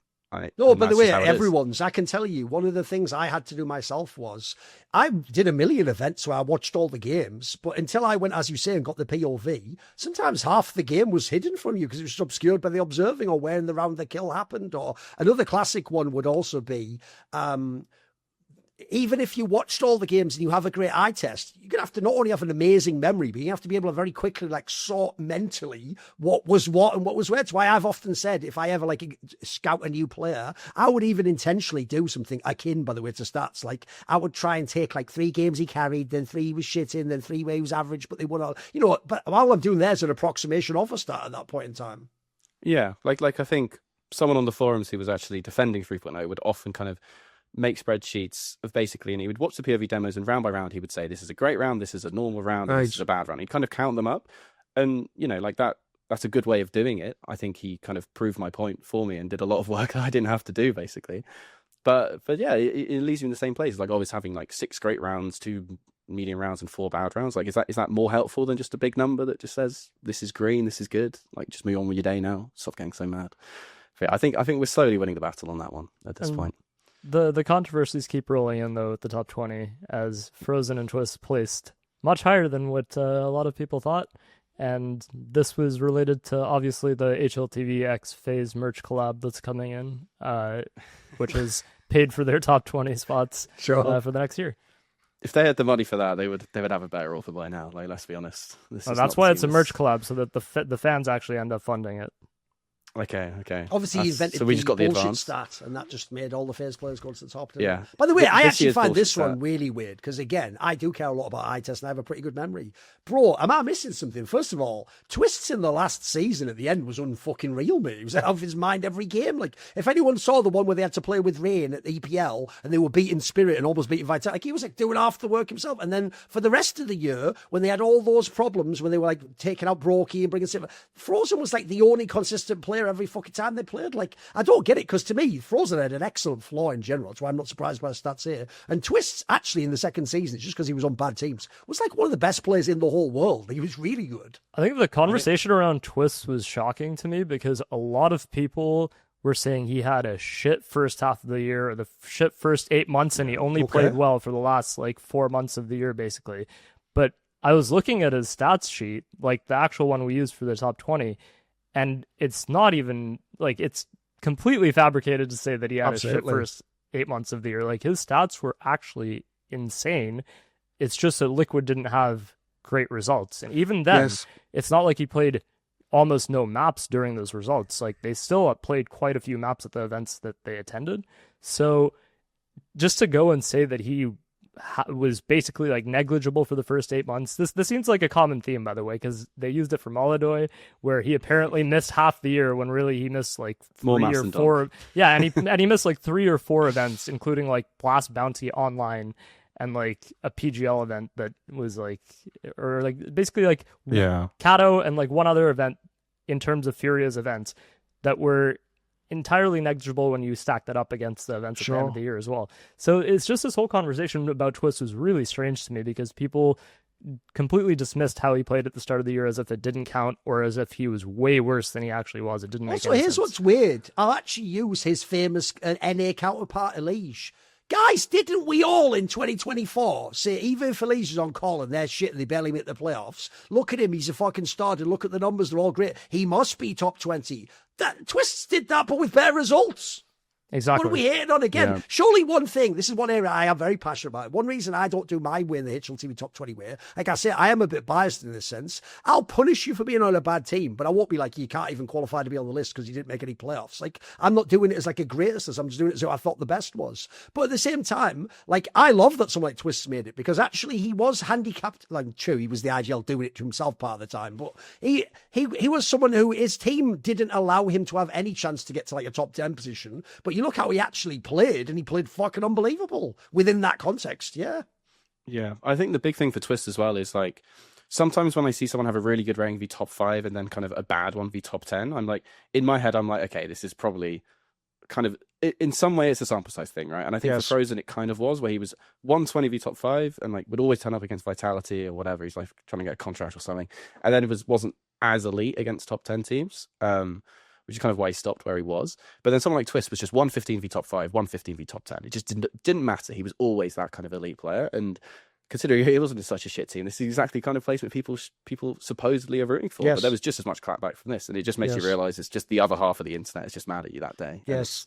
You know, but there was plenty of room within his EVP points for him to be this high. Like, it was, you know, you might have had obviously he was much lower than mezii in EVP points, but it's a very, very different thing you're talking about. Like what Twistzz was able to do at that Pro League, what Twistzz kind of did all year long in kind of a bad team. Like, he doesn't have the kills per round win problem, does he? Like, he is an absolute elite output player, and he held up against top opposition. mezii was like 0.99 v top 5.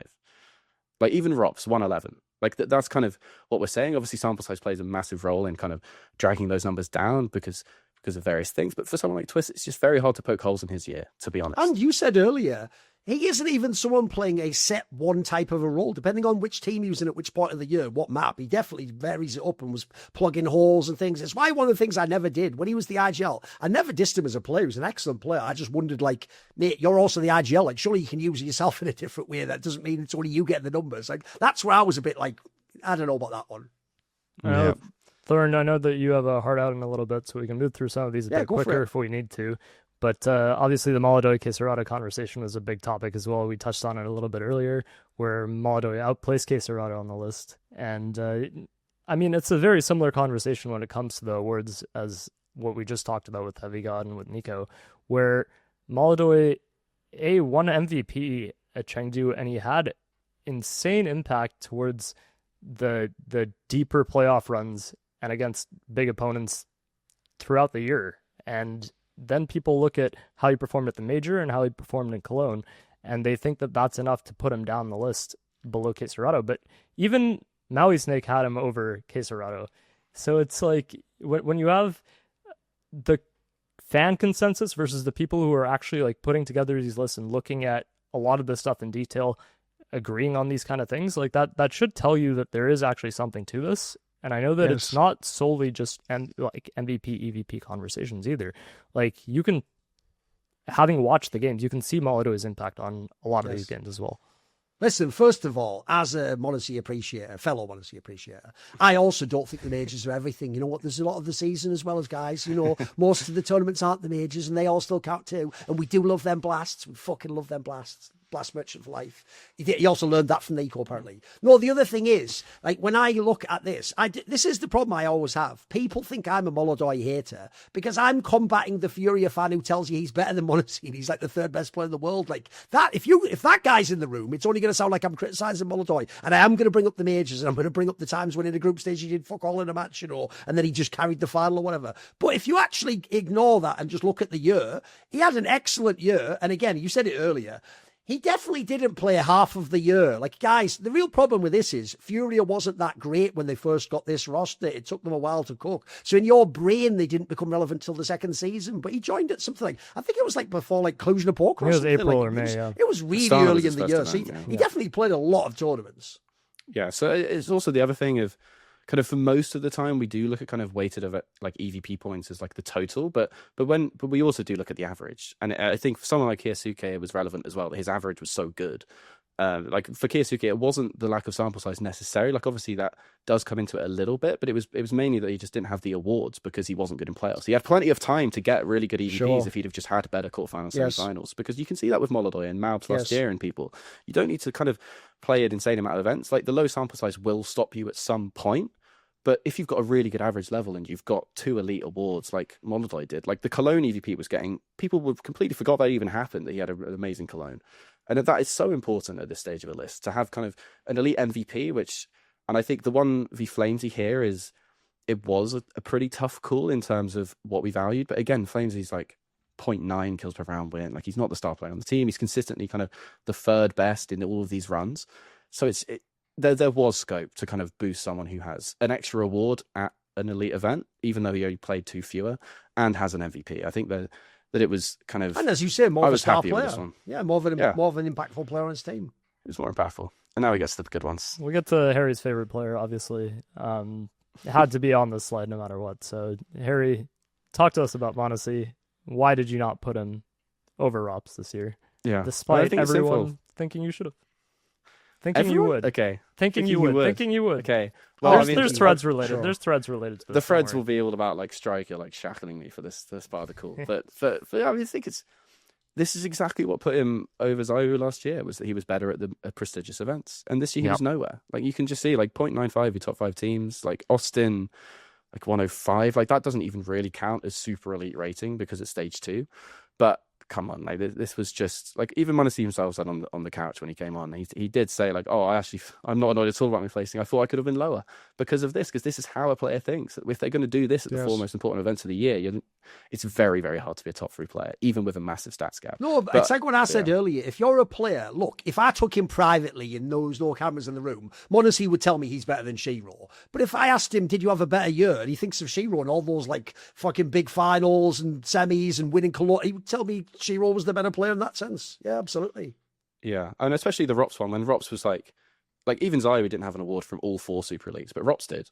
And ropz's Budapest, like very, very close to the MVP, was as good as anyone's MVP this year. Like, that was a 9 out of 10. By the way, I like that you actually consider that as well, because that's another thing that does trigger me, bro. In the same way as when people do GOAT discussions, you're first or you're nothing. They make it sound like you're first or you're 20th, which is weird to me, because it's like, you are aware just a guy decided that. It wasn't like a tournament, one of them, one or the other one. But also, same with MVPs. This MVP, surely this major, is the ultimate example of all time. Bro, the two players you were deciding between on rating with 0.01 rating between each other. That means that when ropz didn't win that MVP, like, he's actually like better than most of the MVPs of the other fucking majors. Like, we've got to take that into account as well as just who was the MVP. You still get something for coming that close, surely. Yeah, people waste a lot of oxygen on kind of the really close EVP calls and like, this guy's above this guy on the EVP list, and then you see at the end of the year they're just both 5 out of 10. Get the exact same amount of credit, and just doesn't matter at all. Yeah, similar with Shiro and Donk at Bounty at the start of the year as well, where it's like Shiro basically had the same type of award as the MVP there as well.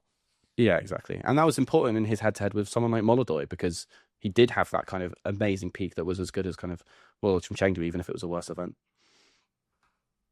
And then we get into the most controversial. Obviously, a lot of people talking about Donk getting robbed, but it's kind of like what we were talking about at the start of the show as well, where are you weighting the way the HLTV looks at it with MVPs and awards versus individual statistics and the eye test? Because I think for me, Donk was the best individual player of the year, but I knew way before the top 20 calls that ZywOo would take player of the year, just because of the insane MVP. Like I said, realistically, after season 1, he'd already got number 1. You would have to have a really bad year, and Donk would have to have Spirit go absolutely nightmare mode to have a chance. Come on. Yeah, I think people even found like an EVP article when I shouldn't have said it, but I did say, oh, even after this MVP, Donk's probably quite far behind ZywOo. And everyone found that, and then after that, Donk had like... By the way, here's the other reason that is a subtle reason that people will miss. Let's imagine for a second that in the second season, Spirit had have actually won most of the events and had insane... Right? The problem is you'd need ZywOo to also bomb the playoffs a bunch of times. That's the part people are missing. That's why I say it's not binary. You're not either like MVP or nothing. Like, the point is ZywOo and Vitality were always going to be top 4 at a bunch of events anyway. And ZywOo was clearly going to get a couple more MVPs. So it sounds unfair, but actually what we're exposing here is the methodology that, again, once the methodology is set, when you're halfway through the year, it takes something very drastic to turn the page on this. Because I can tell you, I do think Donk was the best player of 2025. But that's because I mean best player. I don't mean most accomplished.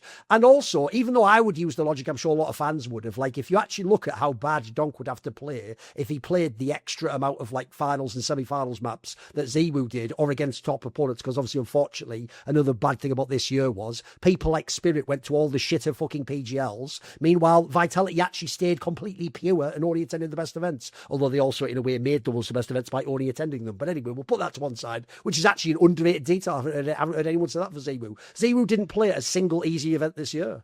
That's actually a pretty good fucking case for him, by the way. It's a great devil's advocate argument, isn't it? But I haven't seen anyone do it. But so even though I think Donk is better, what I'm essentially saying is this.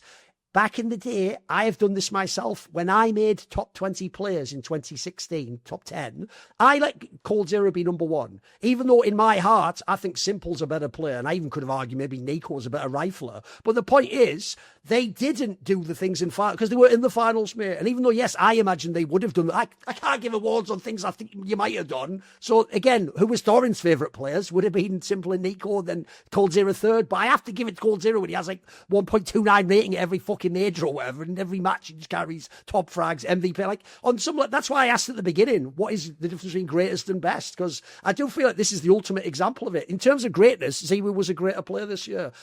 People do include titles and MVPs and things like that. They just do, I'm afraid. Yeah, and I saw so many brainless kind of comparisons to 2018. I think even Overdrive had to go, and it's like guys, like Simple was even nicked an MVP from Device. And like I think even like Glaive was like the second best at that event, the Marseille one that they won. So it's like ultimately like people are so quick to kind of frame it. And even Striker and I kind of fell into this trap when we first opened the sheet. We were like, oh my god, like we need to ask Peter about 2018. And then he literally just said like, well, why are you looking at 2018? Like it's not even relevant. Like Simple had like the same amount of EVP points over the year, and maybe he would have had slightly less if it was weighted, but he still had like the Cologne MVP. And Device had a terrible Boston. People forget that Astralis started in April. That was the one where he wasn't even open, bro. That was when they let the pre-op. So, I'll tell you an example. Here's how you frame 2018 to end this discussion. The only reason, literally the only reason Device was a chance to be number one that year was winning all the tournaments and getting all the MVPs. It wasn't raw stats and how crazy the eye test was. I mean, that year I even gave NiKo number 2, not even Device, by the way. The difference with Donk is Donk didn't even have a bunch of the tournaments and the MVPs, and he had to be a contender for number one. That shows you the difference between being actually excellent and adding in accomplishments, etc.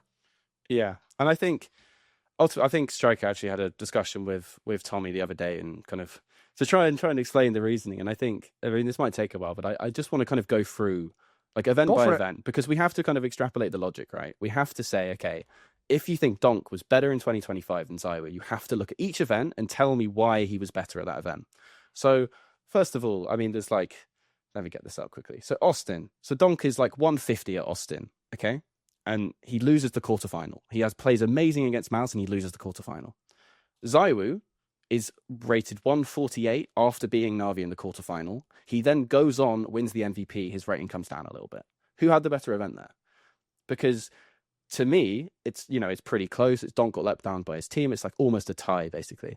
But you can't extrapolate. Like, this is exactly what you've been saying. You cannot assume that Donk would have gone on and carried on to have a 1.5 rating, because like we're not in Dream World. And if but it's I'll give you a very fair way to say it. If we were doing that, then why don't we just go crazy with extrapolation? Fuck it, Twistzz is the 3rd best player of the year, and in 2024, Elige was the 5th best player. Oh, he didn't play any of the matches. He'd need to have done that. But I'm just going to imagine, because I'm a big fan, he would have done it. But the problem is, what are we giving an award for at that point in time? Yeah, like I think it's fair to say that you think if Donk's teammates were better, he would have done better. He would have carried on and been amazing and stuff. But you have to kind of look at it, and there are examples of these kind of head-to-heads. So Budapest, again, Donk had an amazing rating. ZywOo had a pretty quiet semi, pretty quiet final. And you can kind of argue it's a bit of a tie, but then Donk has that mega tilt moment, has a terrible second map, and they lose. True. And it happened, same thing for Katowice. You cannot argue that Donk had a better event than ZywOo in Katowice. ZywOo beat him in the final and had a way better rating in that final. Oh, by the way, one thing you're pointing out here that is key, especially for Budapest, where ZywOo wasn't as good in like the semis and the final, is ZywOo doing badly doesn't bring him down when Donk obviously gets 0 for those matches. He wasn't in them. So that people always want that too. They want like a bad result like brings you down in a GOAT. No bad result brings you down in a GOAT. The best things he did is what make you the GOAT. Like the bad things, depends if the other guy even played then. Like the joke could be, in a GOAT conversation, if you're a ZywOo fan, don't bring up anything before 2019 because your guy gets nothing. I don't care if it's simple was shit in a major final in 2016. Your guy was in diapers. Yeah. You know, what do you want? It's also just that thing of, like the Budapest thing of where, like, oh, people are characterizing as if he had bad games. I know. He didn't have bad games. He just had slow starts and was like their 3rd best player instead of their best. It's like he still gets a bit of credit for kind of carrying on, and Donk didn't get that credit because he'd lost the head-to-head. So, and I mean, look, you can look at this and it obviously is insane. Like Donk's performance at Super Elite events, I think he was like 146 or something. Like that is insane. I mean, pretty swear, mate. No one will ever have your 4 prestige event scores like that and not be number 1 in any other year in history. That is pretty bonkers. Yeah, I think we even talked about it a bit on the couch. It's like if we did like the 10 best years of all time, like these two would be exactly like, very top very 3. high up. Absolutely, yeah. But like it's just, and I could like with that Austin example. I think that's like, if you were really, really generous to Donk in that kind of line of reasoning of, okay, so he's 150, loses the quarterfinal, you can extrapolate it and he'll be pretty close.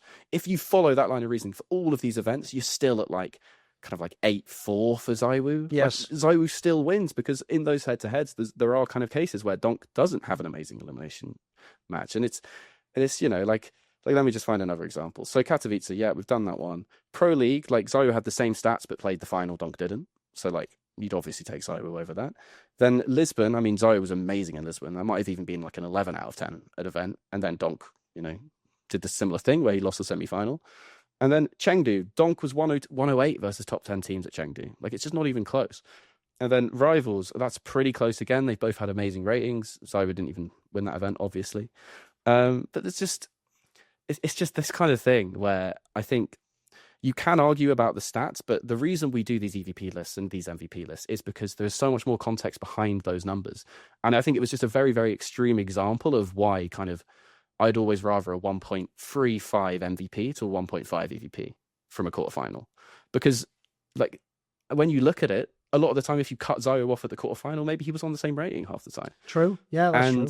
You know, when you actually look at it, donk was 145 in group stages this year, right? But then in elimination games, ZywOo's like 0.01 better. And in playoffs, it's like a 0.03 gap, except donk played like Astana playoffs and ZywOo was playing Melbourne at the same time or something.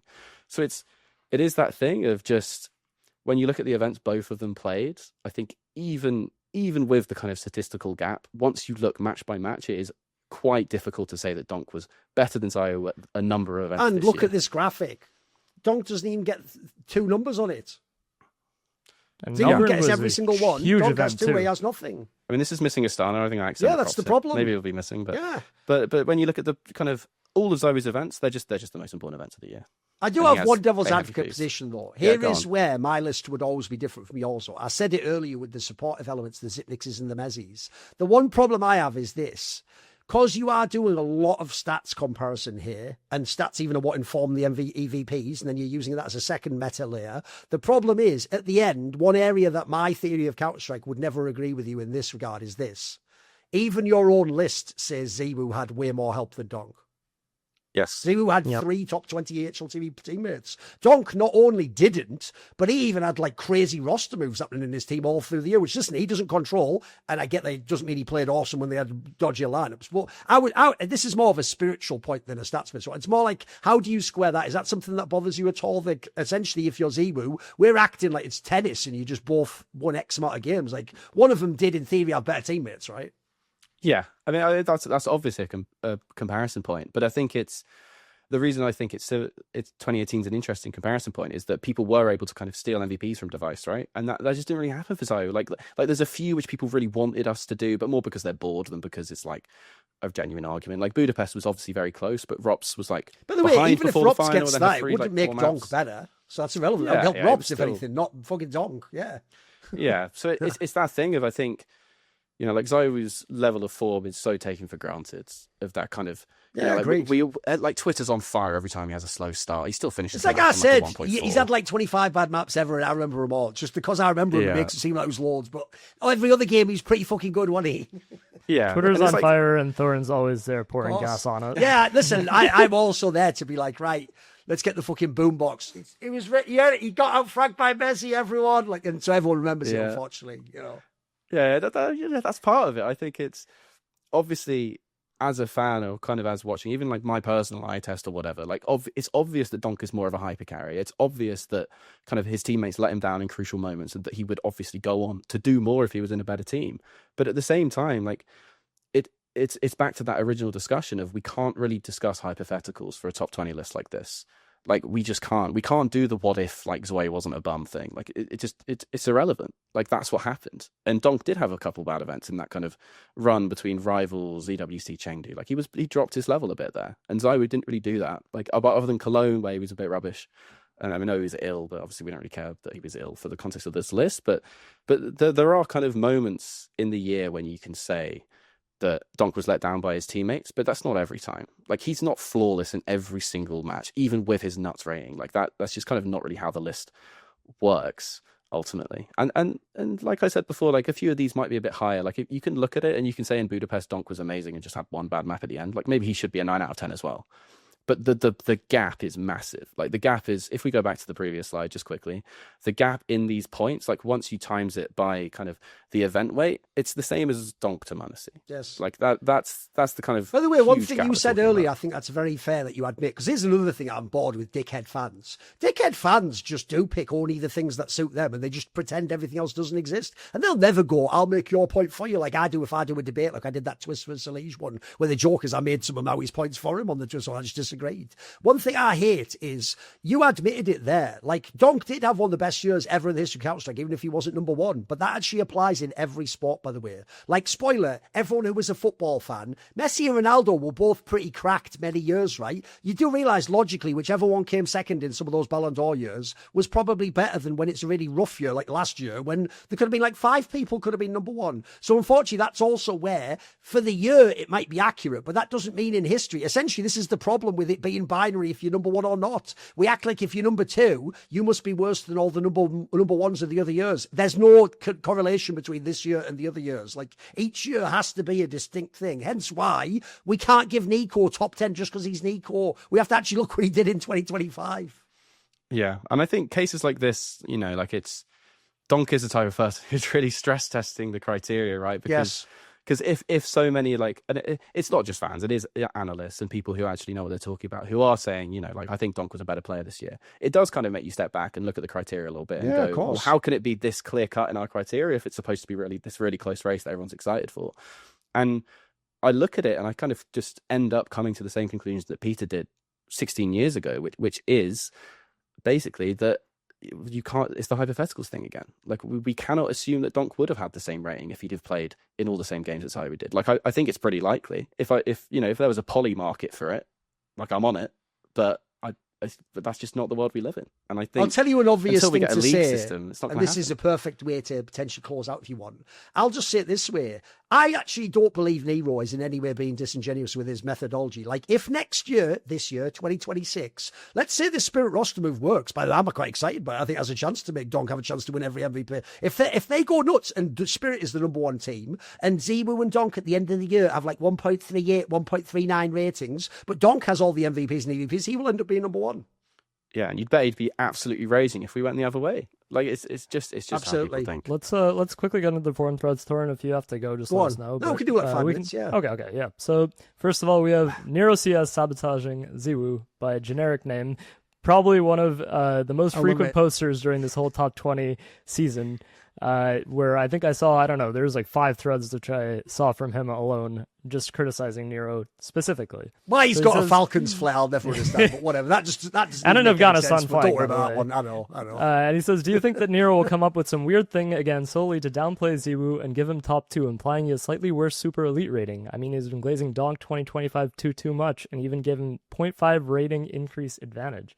I mean, it's already known that Nero is changing player rating. Wait a minute. That's something we do need to address, Nero. Where you're fucked is you keep being too honest, mate. You know, this isn't, by the way, Congress. You're not under oath. You don't get, like, perjured if you lie. But, like, you actually admit to people, yeah, I tweaked the event rating. They think that means you go, wait a minute. ZywOo's too high. Let me get in there and start cranking. So, no, he means he just made sure the event was right. Like, explain what you mean by that, because I think people do now think you're like messing around behind the scenes, tweaking knobs and stuff. You know, I've stopped doing it, but it was basically our clutch requirements were getting triggered when they shouldn't sometimes. And there was an admin tool that's been there for like 10 years to add like ninja diffusers and stuff. There's just an admin tool to be like, okay, that wasn't a clutch, and then it just tweaked the round swing a little bit. Right. And I think I got rid of like 2 clutches or something. I think one of them even helped ZywOo at some point, and it was just like, obviously. By the way, if people don't know, that is also why a computer would have a very hard time, for example, with 1v1 clutches, because famously a computer doesn't know the difference between your versus equals. You know, everyone gets killed in the last second. You just shoot one bullet into a guy and he dies. Like, that would register as a 1v1 win, whereas we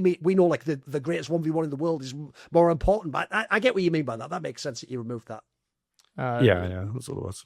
And this guy also thinks that you could come up with a good team versus bad team rationalization and only say donk's teammates have bad rating, then it must mean he's even better.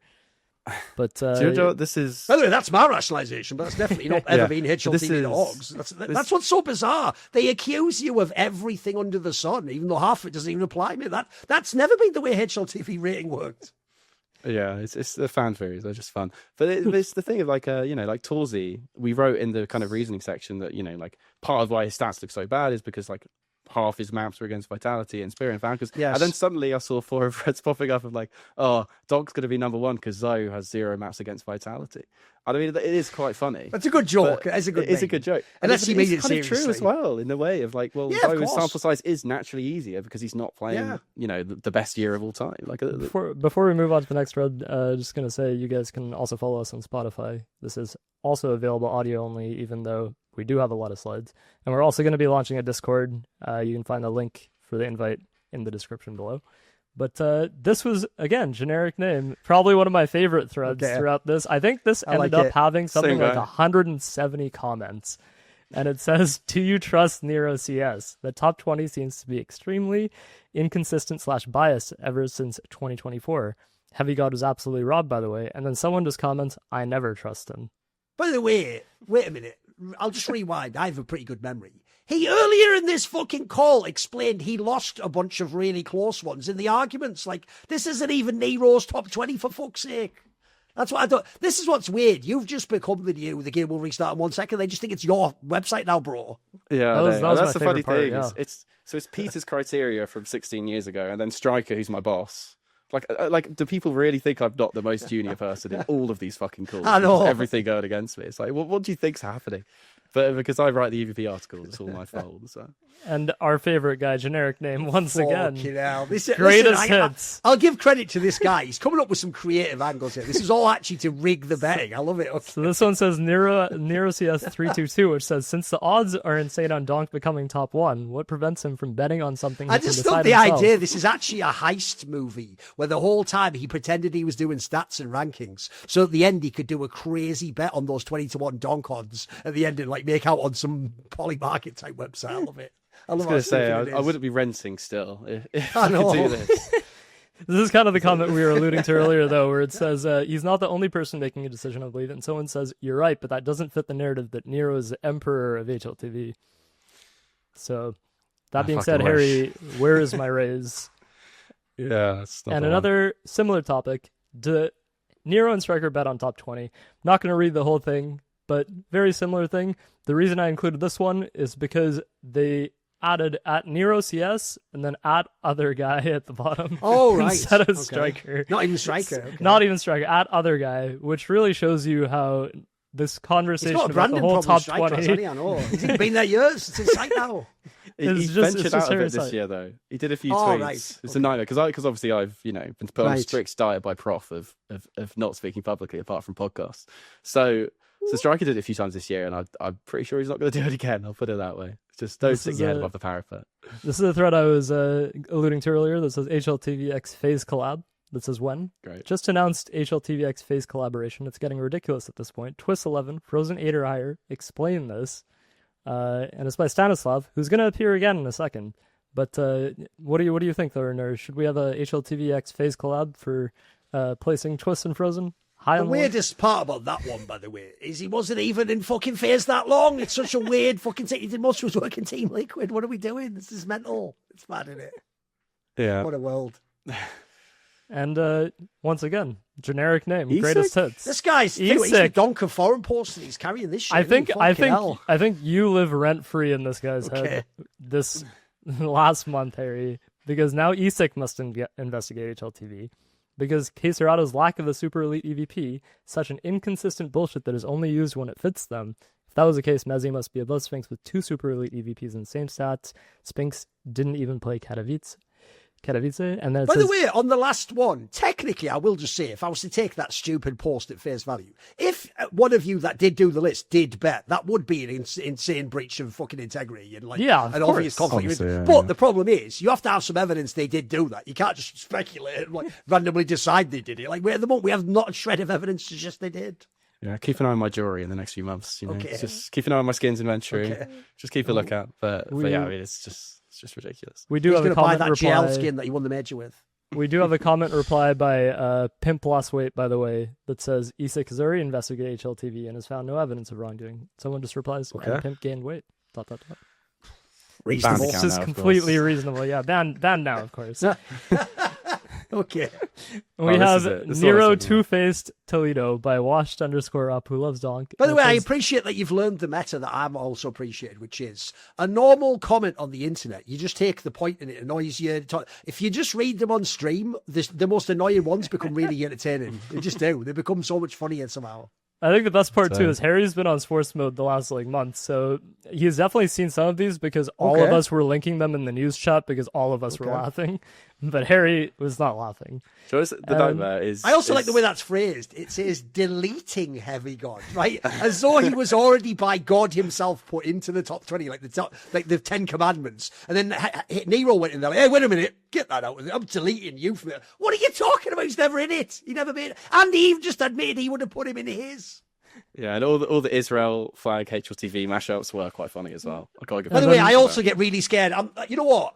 I'll actually give a little speck of credit to the CS community. Bro, I was so much more scared there would be more of that shit, like the whole Russia and Israel and like people fucking putting politics. I'm glad we've somewhat avoided that. We just kept being mental about only video games. Thank you, guys. Thanks for keeping your dick in your pants on that one. Fucking hell. My favorite comment from the thread was right at the bottom, though, and it says, I've said this 3 times, NiKo is just a marketing major, all caps, with 0 data and math required to do such simple stats. I'm not saying he's not doing a good job. He is creating controversy, attention, which equals money. Great marketing. So Harry, someone do a meme. It's like Nero is like fucking that Mad Men gif where he's like got that whiteboard behind him. It's like the game will restart in 1 second with better marketing. It's like that's like the meme for Nero, I guess. The hilarious thing is someone's actually stalked my LinkedIn to find this out. I don't even fucking hell. It's not even a real thing. But yeah, I mean, I'm not even a marketing major. That's the thing. It's like, so I did like a shit master's in marketing because I was like, just wanted to live at uni for an extra year. I think the other part that's great is that he's said it 3 times. he's not just Dr. LinkedIn, but he's going into threads repeatedly to add that into the topic. So here's Stanislav again. And this is a thread before the award show that says, ropz equals 4, I go bald. If ropz is 4th, I go bald. NiKo, don't try to put mozii 3 because of flicks per round. And then right after the awards show and the top 20 was announced, I didn't get updated. So we need an update on this. I don't know. And it's a new thread too. And it says NiKo respect. That says respect. I'm not going bald. So Harry, unlike me, you have saved someone's hairline at least. So yeah, I'm not on the list for IEM Istanbul yet. You've still got priority. And then what we alluded to at the start of the show, we have mozii. Did he just say he doesn't know who NiKo is? Damn, NiKo dreams shattered, bro never recovering from this. And it says you can see his heart break in real time. By the way, even though you know he definitely does know who you are, you have to admit, I bet it did a tiny bit hurt though. So, what the fuck? Yeah, I bet it sucks, doesn't it? Come on. Yeah, I think there's a little bit of context. I think it was the context was Sponge was making a joke about why he stopped paying me or something. Yeah, and he said I don't know him. Is it like I don't know him as a friend? Oh, right. It wasn't like he's I not don't a mate know of mine. Yes, right. I see what you mean. Yeah, come on. These second language English guys, give him a break on that one. Yeah, I think it was quite clear to me at the time. It was like he didn't know who he was. I mean, it would be fine if he didn't. Like it obviously doesn't matter. But I'm pretty sure he meant it just like we're not friends. And it's like, well, obviously. So. And obviously, if they were in cahoots to rig the rankings, he'd have to say that, wouldn't he? Like he understands, one day this could all be used against you in a court, mate. So Yeah, got to keep it quiet because next year, when he's number 1. Then people will be looking again. By the way, Ben might have a massive fan. Low key, that's one thing I'm also waiting for. I want one day mozii to be number 1 because your life's just going to be shit in that fucking It doesn't even matter if he has all the MVPs. They'll just say you rigged it all. You know what I mean? It'll be it'll be pretty funny. I think as time goes on, it's just like... Because like at first it was like, okay, this is really funny, but it's like it's actually just the only thing loads of people know about. Yeah, of course. And it's like for the first 3 months, it was just like, this is hilarious. Look how stupid these people are. And now it's just like, if someone's not met me, they just assume I'm a mozii fan. It's just I've never been a mozii fan in my whole life. It's just that's the only thing people remember now. It's just there was this really funny moment when I went to the ESL studios for EPL season 22. And in the entrance, they had this like big banner where all the team logos were, and all the players had signed their names like around their team names. And I don't know how this happened, or if it was like maybe like a manager or like some other analyst or something. But next to the Falcons logo, someone had written NiKo. So, fucking hell. It was just incredible, and we had a good laugh about that. But yeah, I think overall, wrapped up the discussion about the top 20 pretty well. Thorin, thank you for coming on. As usual, we'll let the guests have some final words. If there's anything you want to leave us with, please feel free. Well, technically, this is my first ever appearance on any sort of a platform or piece of content related to HLTV.org. So if you really, really hated it, make sure to complain vociferously in the comments, and they'll definitely invite me back next time because that's how media works, dickheads. Well done.